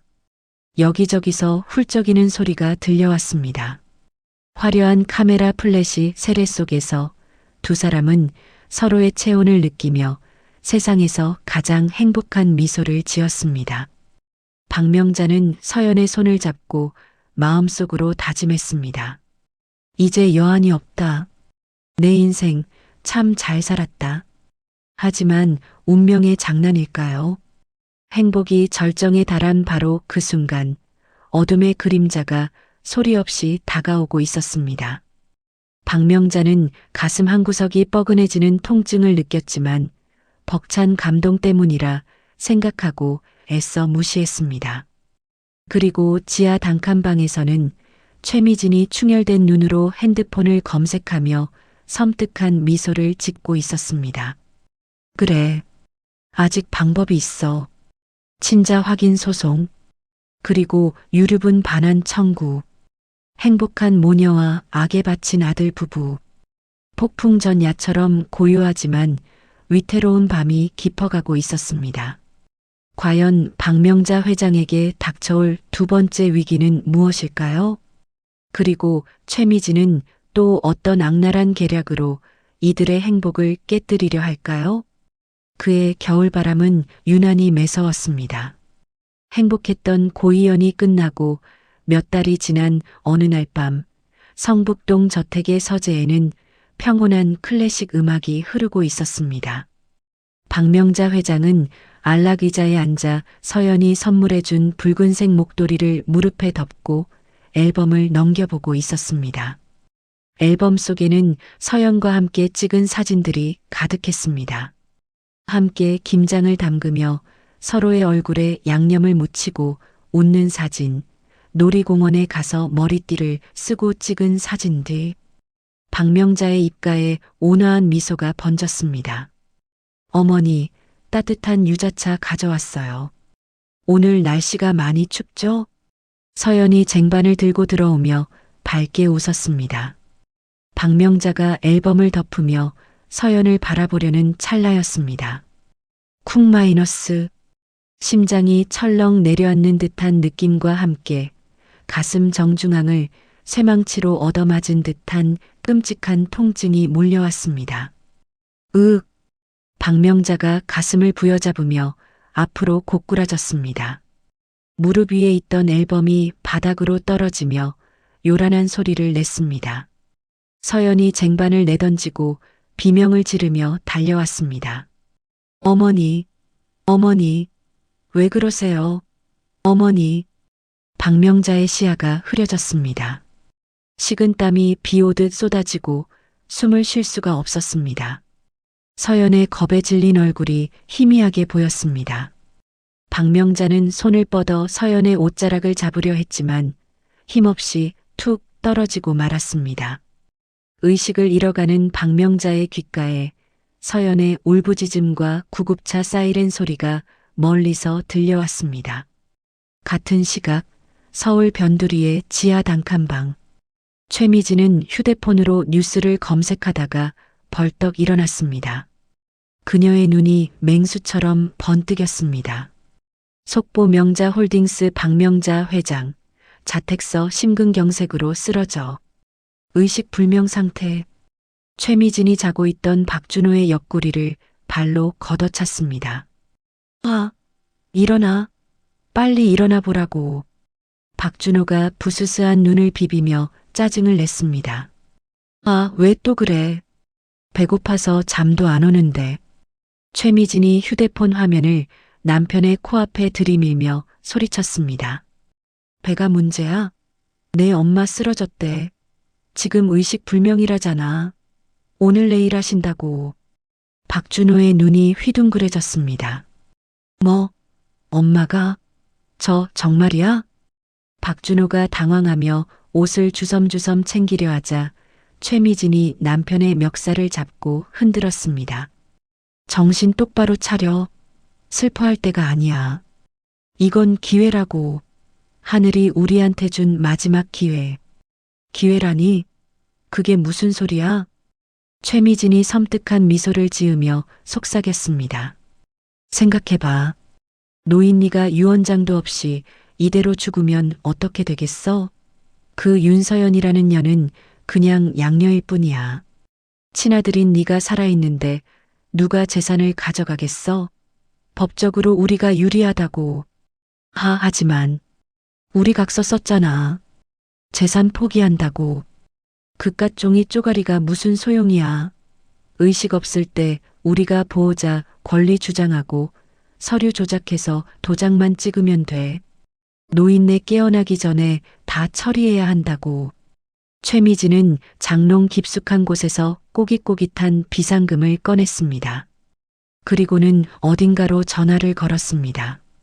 여보세요? 김 실장님? 네, 접니다. 급한 건인데 사람 좀 모아주세요. 병원 좀 뚫어야 해서요. 네, 지금 당장요. 전화를 끊은 최미진이 박준호에게 검은 양복을 던져주었습니다. 입어. 가서 맞상주 노릇 제대로 해야지. 그동안 굶은 거 오늘 밤에 다 보상받는 거야. 박준호는 침을 꿀꺽 삼켰습니다. 어머니가 위독하다는 소식에 슬픔보다는 다시 부자가 될 수 있다는 탐욕이 꿈틀거렸습니다. 그는 떨리는 손으로 넥타이를 매며 결심한 듯 고개를 끄덕였습니다. 새벽 2시 대학병원 VIP 병동 입구. 적막하던 병원 복도가 시끌벅적해졌습니다. 박준호와 최미진 그리고 건장한 사내 몇 명이 엘리베이터에서 내렸습니다. 병실 앞을 지키고 있던 김비서와 경호원들이 그들을 막아섰습니다. 무슨 일입니까? 여기는 외부인 출입 금지입니다. 돌아가십시오. 김비서가 단호하게 말했습니다. 박준호가 앞으로 나서며 고래고래 소리를 질렀습니다. 외부인? 내가 누군지 몰라. 나 박명자 회장 친아들이야. 내 엄마가 죽어가는데 자식이 못 들어가는 게 말이 돼? 김비서가 차가운 표정으로 대답했습니다. 회장님께서는 두 분의 접근을 원치 않으십니다. 법적으로도 접근 금지 명령이 유효합니다. 그때 최미진이 악을 쓰며 달려들었습니다. 이것들이 미쳤나? 법, 웃기지 마. 사람이 죽어가는데 법이 대수야? 천륜을 막는 건 범죄야. 비켜. 최미진이 데려온 사내들이 경호원들과 몸싸움을 벌이기 시작했습니다.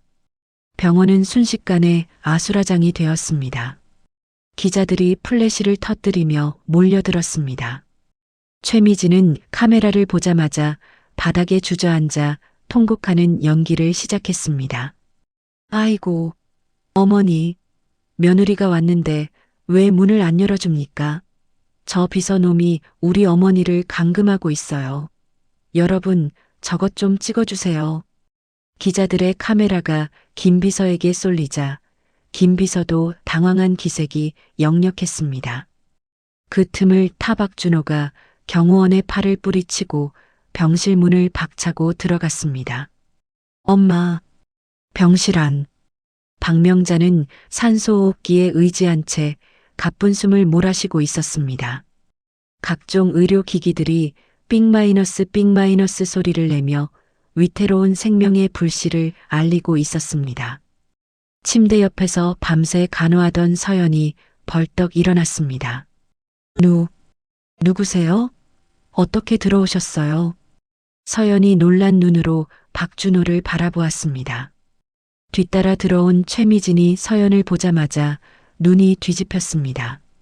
이 도둑년, 네가 여기가 어디라고 있어? 최미진이 서연의 머리채를 휘어잡았습니다. 서연이 비명을 지르며 저항했지만 독이 오를 대로 오른 최미진의 힘을 당해낼 수는 없었습니다. 아, 이거 놓으세요. 환자분 안정 취하셔야 해요. 안정? 웃기고 있네. 네가 우리 어머니 꼬드겨서 재산 가로채려고 수작 부린 거 다 알아. 이 꽃뱀 같은 년아, 당장 나가. 최미진이 서연을 바닥으로 내동댕이 쳤습니다. 서연의 이마가 탁자에 부딪히며 피가 흘러내렸습니다. 하지만 서연은 아픔도 잊은 채 박명자의 침대 앞을 가로막았습니다. 안 돼요. 회장님 건드리지 마세요. 나가세요. 박준호가 서연의 어깨를 발로 밀어버리며 소리쳤습니다. 어디서 남이 끼어들어. 나는 친아들이야. 핏줄이라고. 비켜. 서연이 바닥에 쓰러져 신음하는 사이 박준호는 품 안에서 서류 한 장을 꺼냈습니다. 성년후견인 지정신청서와 재산관리 위임장이었습니다. 박준호의 손이 덜덜 떨렸습니다. 침대에 누운 어머니는 너무나 야위고 작아 보였습니다. 하지만 그의 눈에는 어머니의 고통보다는 어머니의 손가락 끝에 걸린 수천억의 재산만이 보였습니다. 여보, 뭐해? 빨리 지장 찍어. 사람들 들어오기 전에. 최미진이 문을 몸으로 막으며 소리쳤습니다. 박준호가 붉은 인주를 꺼내 박명자의 엄지손가락에 묻혔습니다. 엄마, 미안해. 근데 엄마도 알지? 나 엄마 아들이잖아. 이거 원래 다 내 거였잖아. 내가 잘 쓸게. 응? 박준호가 비겁한 변명을 중얼거리며 의식 없는 어머니의 손가락을 서류에 가져갔습니다. 그때 서연이 바닥을 기어와 박준호의 다리를 붙잡았습니다. 안 돼요. 하지 마세요. 회장님이 원하지 않으세요. 제발 이러지 마세요. 박준호가 서연을 떼어내려 발버둥 쳤습니다. 이거 안 나? 여보, 인연 좀 어떻게 해봐. 최미진이 달려와 서연의 머리통을 핸드백으로 내리쳤습니다. 서연이 정신이 혼미해져 손에 힘이 풀렸습니다. 최미진은 도끼 어린 눈으로 침대를 바라보다가 산소호흡기 연결선을 노려보았습니다. 차라리 지금 보내드리는 게 나아. 준호 씨, 그냥 호흡기 때. 어차피 가망 없다며. 박준호가 기겁하며 물러섰습니다. 뭐, 미쳤어? 그건 살인이잖아. 살인은 무슨, 연명 치료 거부한다고 하셨다고 우기면 돼. 빨리 도장 찍고 호흡기 꺼. 그래야 유언장이고 뭐고 우리가 다 먹는다고. 최미진의 탐욕은 이미 이성을 마비시킨 지 오래였습니다. 그녀는 서류 작업이 늦어지자 직접 산소호흡기 전원 버튼으로 손을 뻗었습니다. 삑 삑. 심전도 모니터의 박동 소리가 점점 빨라지며 긴박함을 더했습니다. 안 돼. 안 돼. 서연이 피 묻은 얼굴로 다시 일어나 최미진의 팔을 잡았습니다. 두 여자의 실랑이 속에 링거대가 쓰러지고 약병들이 와장창 깨졌습니다.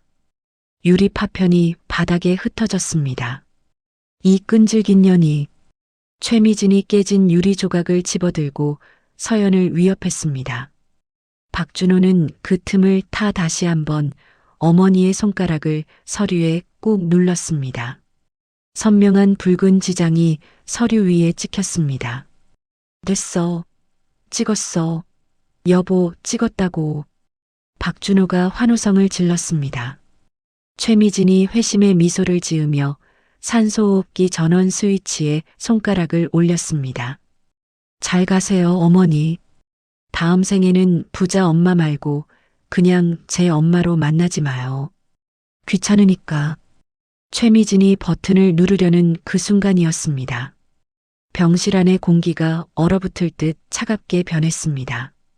심전도 모니터의 규칙적인 소리 사이로 가늘지만 또렷한 목소리가 들려왔습니다. 그 손 치우지 못해? 최미진과 박준호가 감전된 듯 멈췄습니다. 두 사람이 천천히 고개를 돌려 침대를 바라보았습니다. 산소호흡기 마스크 너머로 감겨있던 박명자의 눈이 번쩍 뜨여 있었습니다. 그 눈빛은 죽어가는 노인의 것이 아니었습니다. 지옥에서 돌아온 심판자의 눈빛이었습니다. 어머니? 박준호가 뒷걸음질 치다 링거줄에 걸려 넘어졌습니다. 박명자가 천천히 손을 들어 산소 마스크를 벗어던졌습니다. 거친 숨소리 대신 서리빨 같은 호통이 병실을 뒤흔들었습니다. 내 놈들이 기어이 내 숨통까지 끊으러 왔구나. 박명자의 시선이 아들이 손에 쥔 서류와 며느리의 손에 들린 유리 조각을 번갈아 훑었습니다. 그녀의 눈에서 뜨거운 분노의 눈물이 흘러내렸습니다. 내가 호랑이 새끼를 키운 줄 알았더니 금수만도 못한 것들을 키웠어. 최미진은 버튼 위에 올린 손가락을 떼지 못한 채 부들부들 떨었습니다. 공포와 경악으로 일그러진 그녀의 얼굴은 마치 악기와도 같았습니다. 과연 박명자는 어떻게 깨어난 것일까요? 그리고 이 폐륜적인 현장을 목격한 그녀는 어떤 심판을 내리게 될까요? 탐욕이 부른 비극의 밤, 그 끝을 알리는 사이렌 소리가 병원 가까이 다가오고 있었습니다. 쾅 마이너스. 병실의 두꺼운 철문이 부서질 듯 열리며 찬바람이 들이닥쳤습니다. 그 소리에 깜짝 놀란 최미진이 산소호흡기 전원에서 손을 떼며 비명을 질렀습니다. 야, 뭐야? 마치 저승사자라도 들이닥친 듯 검은 양복을 입은 사내들과 경찰 제복을 입은 형사들이 병실 안으로 밀물처럼 쏟아져 들어왔습니다. 제일 앞장선 김 비서가 서늘한 눈빛으로 방안을 훑더니 박준호를 향해 손가락질했습니다. 저놈입니다.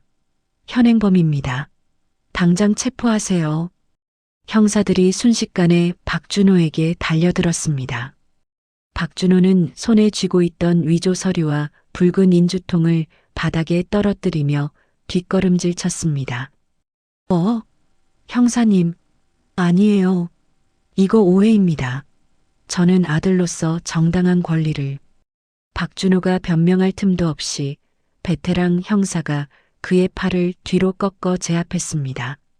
철컥 마이너스. 차가운 수갑이 박준호의 손목을 조였습니다. 옆에 있던 최미진이 사색이 되어 소리쳤습니다. 이게 무슨 짓이야? 영장 있어? 우리가 뭘 했다고 사람을 잡아? 이거 인권 침해라고. 최미진이 형사의 가슴을 밀치며 발악했습니다. 그때였습니다. 침대 위에서 서슬 퍼런 침묵을 지키던 박명자 회장이 천천히 상체를 일으켰습니다. 산소 마스크는 이미 바닥에 내동댕이 쳐진 상태였습니다. 박명자가 갈라진 목소리로 하지만 천둥처럼 엄중하게 입을 열었습니다. 영장? 내 입이 영장이고 내 눈이 증거다. 박명자의 호통에 병실 안의 모든 움직임이 일시 정지된 듯 멈췄습니다. 최미진은 믿을 수 없다는 듯 눈을 비비며 시어머니를 바라보았습니다. 방금 전까지 죽어가던 노인이 마치 불사조처럼 침대 위에 꼿꼿이 앉아 자신을 노려보고 있었으니까요.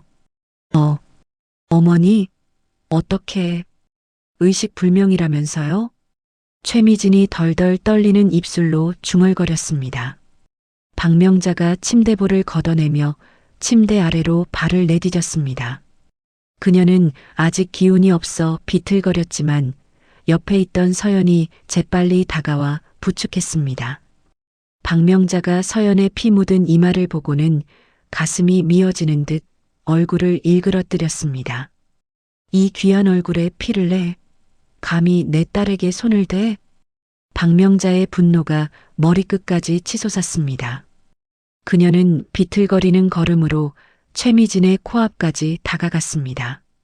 짝 마이너스. 박명자의 손바닥이 최미진의 뺨을 후려쳤습니다. 병실이 울릴 정도로 큰 파열음이 났습니다. 최미진이 비명을 지르며 바닥으로 나뒹굴었습니다. 어머니, 왜 때려요? 며느리한테 이게 무슨 짓이에요? 최미진이 억울하다는 듯 바닥을 치며 울부짖었습니다. 박명자가 바닥에 떨어진 유리 조각을 발로 차며 소리쳤습니다. 며느리? 내년이 며느리냐? 시험이 숨통 끊으려고 유리 조각 들고 설치는 게 며느리야? 내년은 살인마야. 존속 살해 미수범이라고. 살인 미수라는 단어에 최미진의 얼굴에서 핏기가 싹 가셨습니다. 그녀는 그제야 상황 파악이 된 듯 무릎을 꿇고 박명자의 다리를 붙잡았습니다. 어머니, 오해해요. 저는 그냥 어머니 편안하게 해드리려고. 호흡기가 너무 답답해 보이셔서. 닥쳐라. 내 귀로 똑똑히 들었다. 다음 생엔 만나지 말자. 귀찮다고 했지? 그게 편안하게 해주는 거냐? 박명자가 최미진을 발로 밀어내며 벽에 걸린 시계를 가리켰습니다. 시계바늘 구멍에 숨겨진 초소형 카메라 렌즈가 반짝이고 있었습니다. 저기 보여? 내년이 짓거린 말, 내 서방놈이 내 손가락에 억지로 지장 찍는 꼴, 저 카메라에 하나도 빠짐없이 다 찍혔다. 음성까지 생생하게 말이야. 박준호가 수갑찬 손으로 머리를 감싸주며 주저앉았습니다. 아, 함정이었어. 엄마가 우릴 속인 거야. 박명자가 아들을 내려다보며 씁쓸한 미소를 지었습니다. 함정? 그래, 함정이지. 내 재산 노리고 달려들 불나방들을 잡으려고 파놓은 함정이다. 설마 했다. 내 뱃속으로 낳은 자식이 내 목숨값보다 돈을 더 탐낼 줄은 꿈에도 몰랐어. 박준호가 엉금엉금 기어와 박명자의 발치에 머리를 박았습니다. 엄마, 내가 잘못했어. 미진이가 시킨 거야. 나는 안 하려고 했는데 저 여자가 엄마 호흡기 떼라고 시켰다고. 나는 그냥 도장만 찍으려고 했어. 박준호의 비겁한 변명에 형사들조차 혀를 찼습니다. 최미진이 눈을 부릅뜨고 남편에게 달려들었습니다. 아, 박준호, 네가 사람이야? 네가 먼저 성년후견인 신청하자고 했잖아. 빚쟁이들한테 쫓겨서 죽겠다고 징징댄 게 누군데. 이게 어디서 덮어 씌워. 네가 엄마 빨리 죽어야 돈 나온다고 했잖아. 수갑을 찬 박준호와 바닥에 널브러진 최미진이 서로를 물어뜯을 듯이 비난하기 시작했습니다. 그 추악한 꼴을 지켜보던 박명자가 김 비서에게 손짓했습니다.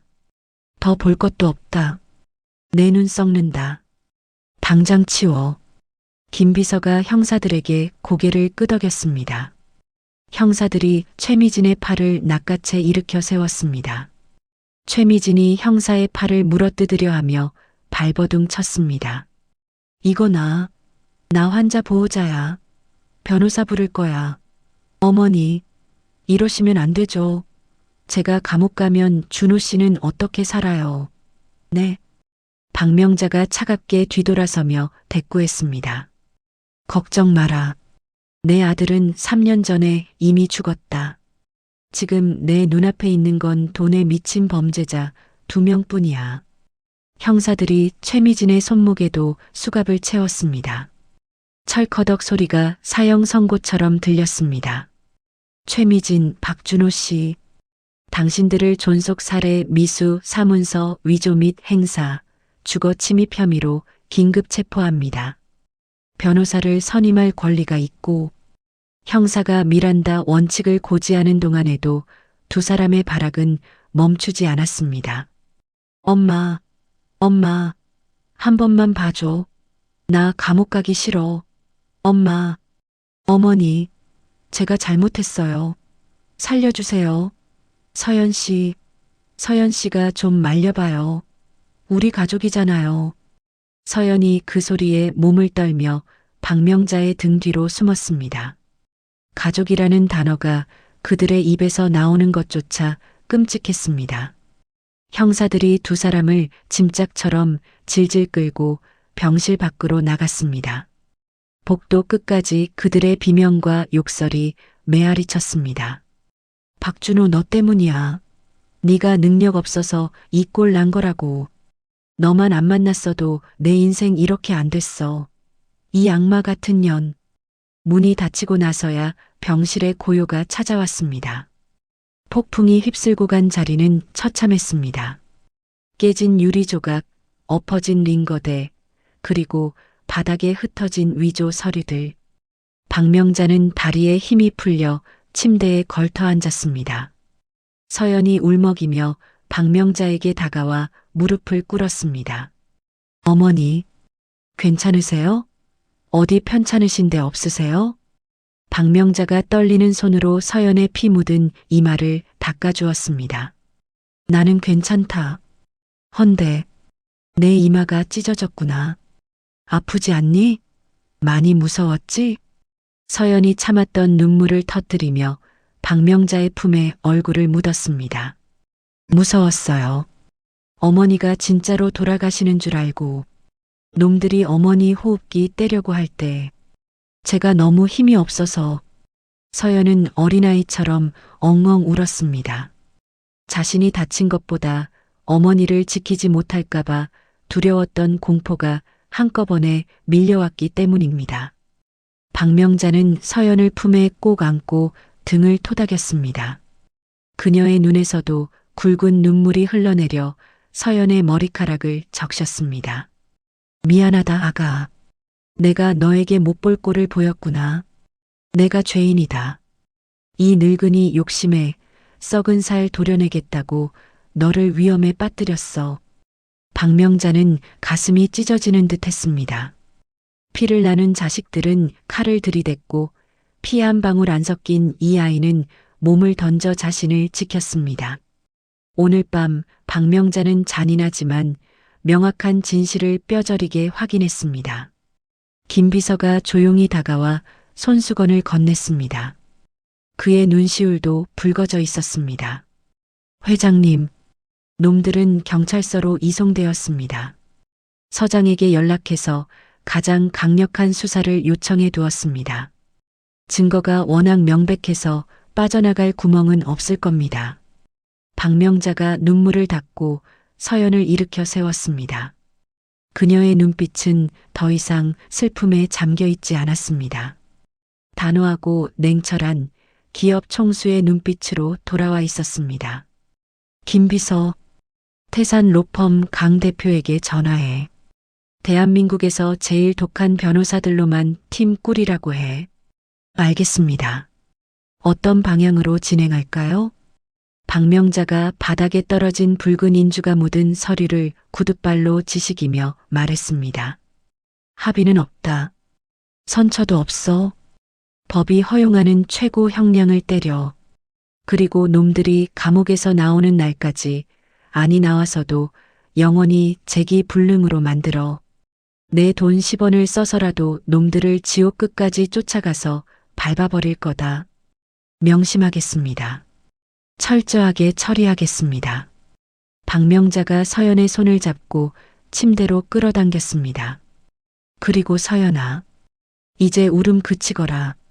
악연은 끝났다. 오늘로써 내 과거는 죽었고 너와 함께할 미래만 남았다. 이제 겁낼 것 없다. 내가 다 막아주마. 서연이 눈물을 닦으며 고개를 끄덕였습니다. 그녀의 눈에도 새로운 결의가 차올랐습니다. 더 이상 당하고만 있는 약한 피해자가 되지 않겠다는, 어머니를 지키기 위해서라면 자신도 강해지겠다는 다짐이었습니다. 네, 어머니. 저도 이제 안 울어요. 어머니랑 같이 보란 듯이 행복하게 살 거예요. 놈들이 감옥에서 땅을 치고 후회할 만큼요. 창밖에는 어느새 동이 터오고 있었습니다. 탐욕과 폐륜으로 얼룩진 긴 밤이 지나고 새로운 태양이 떠오르고 있었습니다. 박명자와 서연은 서로의 손을 잡고 창밖을 바라보았습니다. 이제 그들 앞에는 그 누구도 방해할 수 없는 꽃길만이 남아있을 것입니다. 하지만 아직 이야기는 끝나지 않았습니다. 감옥에 갇힌 아들 부부의 비참한 말로와 박명자 회장의 화려한 부활이 에필로그에서 기다리고 있으니까요. 시간은 누구에게나 공평하게 흐르지만 그 결과는 사람마다 하늘과 땅 차이만큼 다르게 다가옵니다. 폭풍 같았던 그날 밤의 사건 이후 1년이라는 시간이 흘렀습니다. 어느덧 차가운 겨울바람이 물러가고 대지에는 따스한 봄 기운이 아지랑이처럼 피어오르고 있습니다. 충주여자교도소의 독방. 3평 남짓한 좁은 방 안에는 냉기만이 감돌고 있습니다. 수의를 입은 여자가 벽을 보고 멍하니 앉아 있습니다. 가슴에 달린 번호표 3804. 한때 강남 백화점 VIP 라운지를 제 집처럼 드나들던 최미진입니다. 철커덕 마이너스. 철창문이 열리는 소리에 최미진이 화들짝 놀라 고개를 돌립니다. 교도관이 식판을 바닥에 밀어넣으며 무미건조하게 말합니다. 3804번. 점심 식사. 최미진이 황급히 교도관에게 매달립니다. 저기요, 교도관님. 혹시 면회 온 사람 없나요? 남편이라든가 친정 식구라든가. 교도관이 한심하다는 듯 혀를 찹니다. 없어요. 1년 내내 아무도 안 오는 거 뻔히 알면서 왜 자꾸 물어요? 밥이나 먹어요. 콱 마이너스. 다시 문이 닫히고 최미진은 식판 앞에 힘없이 주저앉습니다. 불어터진 국수와 단무지 몇 조각. 그녀가 그토록 혐오했던 싸구려 음식들입니다. 최미진은 젓가락을 들 힘도 없어 바닥을 치며 흐느낍니다. 나쁜 놈. 박준호, 너마저 나를 버려? 네가 감히 나랑 이혼을 해? 내가 누구 때문에 이 꼴이 났는데. 재판 과정에서 박준호는 모든 죄를 아내에게 뒤집어 씌우고 이혼 소송을 제기했습니다.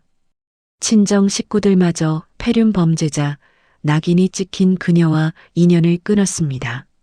최미진은 차가운 시멘트 벽에 머리를 기대며 지난 날을 회상합니다.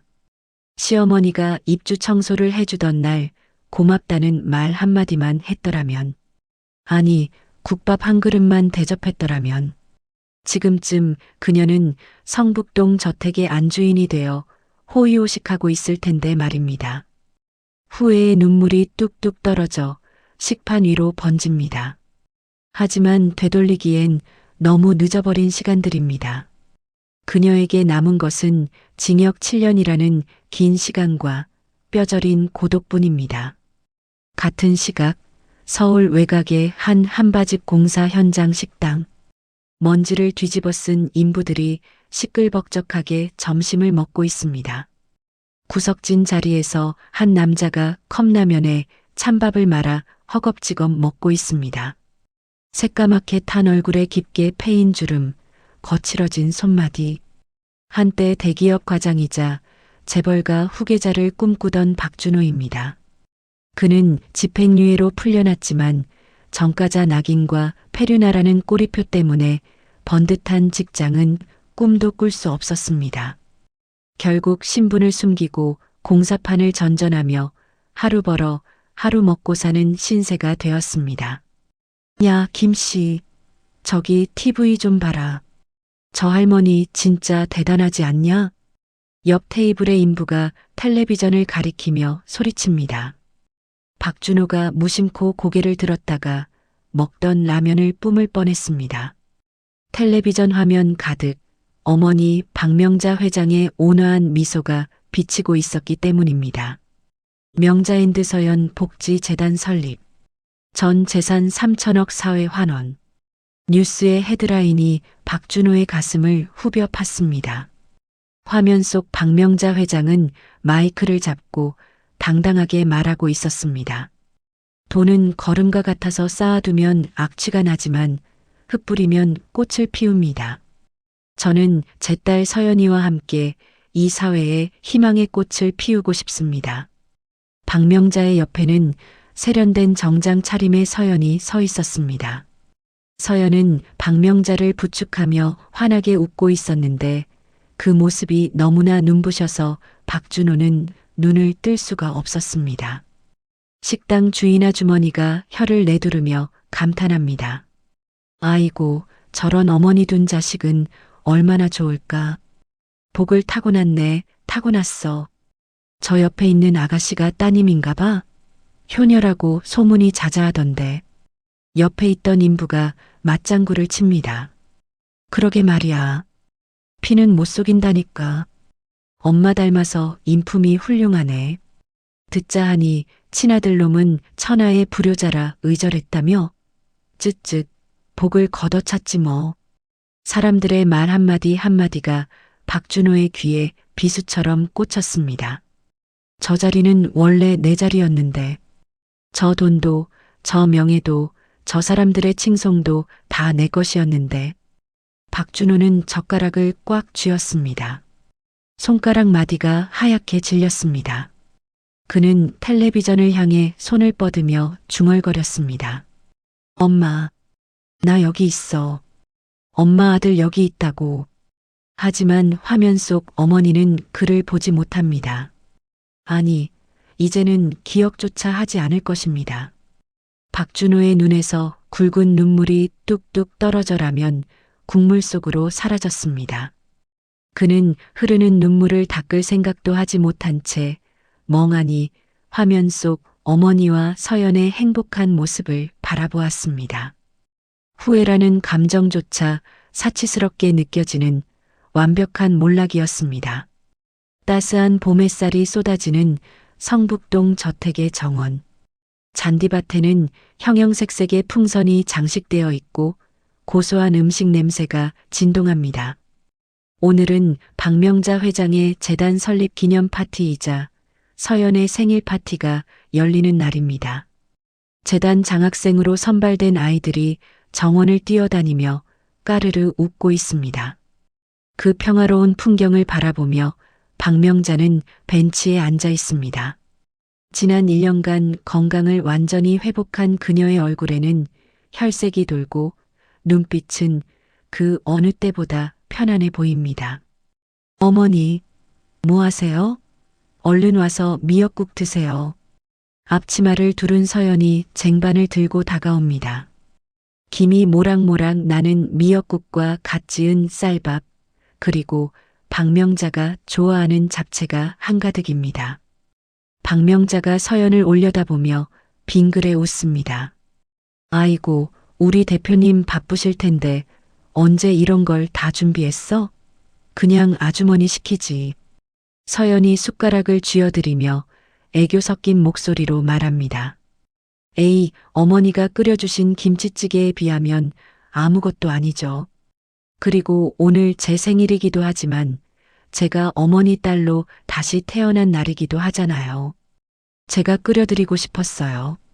박명자가 미역국을 한술 떠서 입에 넣습니다. 구수한 국물 맛과 함께 가슴 깊은 곳까지 따뜻한 온기가 퍼져나갑니다. 그것은 단순히 음식의 맛이 아니었습니다. 사랑의 맛, 가족의 맛, 그리고 행복의 맛이었습니다. 박명자가 눈가를 훔치며 고개를 끄덕입니다. 맛있다. 정말 맛있어. 내 평생 먹어본 미역국 중에 제일 맛있구나. 회장님, 대표님, 사진 찍을 시간입니다. 카메라를 든 김비서가 아이들을 데리고 다가옵니다. 김비서의 얼굴에도 장난기 어린 미소가 가득합니다. 박명자와 서연은 벤치 가운데 나란히 앉고 김비서와 아이들이 그 뒤를 에워쌉니다. 자, 찍습니다. 김치, 치즈, 찰칵 마이너스. 카메라 셔터 소리와 함께 세상에서 가장 아름다운 순간이 사진 속에 담깁니다. 사진 속 박명자는 더 이상 외로운 독거노인이 아닙니다. 사랑하는 딸 서연, 듬직한 아들 같은 김비서, 그리고 손주 같은 아이들에 둘러싸인 행복한 할머니입니다. 박명자는 서연의 손을 꼭 잡습니다. 따뜻하고 부드러운 그 손의 온기가 그녀가 살아온 고단했던 인생을 위로해주는 듯합니다. 박명자의 나레이션이 봄바람을 타고 흐릅니다. 사람들은 묻습니다. 피 한 방울 안 섞인 남이 어떻게 가족이 될 수 있냐고. 하지만 저는 대답합니다. 가족은 핏줄이라는 족쇄로 묶인 관계가 아닙니다. 서로의 아픔을 보듬어주고 기쁨을 나누며 같은 곳을 바라보는 마음. 그 마음이 통한다면 우리는 누구나 진정한 가족이 될 수 있습니다. 제 며느리는 저를 버렸고 제 아들은 저를 속였지만 저는 이 아이를 통해 다시 태어났습니다. 이제 제 인생의 겨울은 끝났습니다. 서연이와 함께하는 매일매일이 저에게는 따뜻한 봄날일 테니까요. 화면은 활짝 웃고 있는 박명자와 서연의 얼굴에서 서서히 멀어집니다. 파란 하늘 위로 하얀 벚꽃잎이 눈처럼 흩날립니다. 저택 담장 너머로 아이들의 웃음소리가 끊이지 않고 울려 퍼집니다. 그 소리는 마치 진정한 사랑을 찾은 이들에게 보내는 세상의 축복처럼 들립니다. 진정한 부는 통장의 잔고가 아니라 곁에 있는 사람의 온기라는 것을 깨달은 박명자 회장. 그녀의 진짜 인생은 바로 지금부터 시작입니다. 오늘 사연 어떠셨나요? 핏줄이라는 이유만으로 부모의 희생을 당연하게 여겼던 아들 부부의 비참한 최후와 피 한 방울 섞이지 않았지만 진심으로 서로를 아껴주며 진짜 가족이 된 박 회장님과 서연 씨의 행복한 모습이 깊은 울림을 주네요. 돈으로 쌓아 올린 성은 언제든 무너질 수 있지만 사랑과 신뢰로 지은 마음의 집은 어떤 비바람에도 흔들리지 않는다는 사실을 다시금 깨닫게 됩니다. 여러분의 곁에는 어떤 사람이 있나요? 혹시 익숙함에 속아 가장 소중한 사람의 헌신을 외면하고 있지는 않은지 오늘 밤 한 번쯤 주변을 돌아보는 시간이 되셨기를 바랍니다. 진정한 부자는 통장에 돈이 많은 사람이 아니라 따뜻한 밥 한 끼를 함께 나누며 웃을 수 있는 내 편이 있는 사람일 테니까요. 박 회장님의 남은 인생이 서연 씨와 함께 늘 따뜻한 봄날 같기를 바라며 오늘의 이야기를 마칩니다. 이야기를 끝까지 들어주신 분이 계시다면 잘 들었다고 댓글 하나만 남겨주세요. 감사합니다.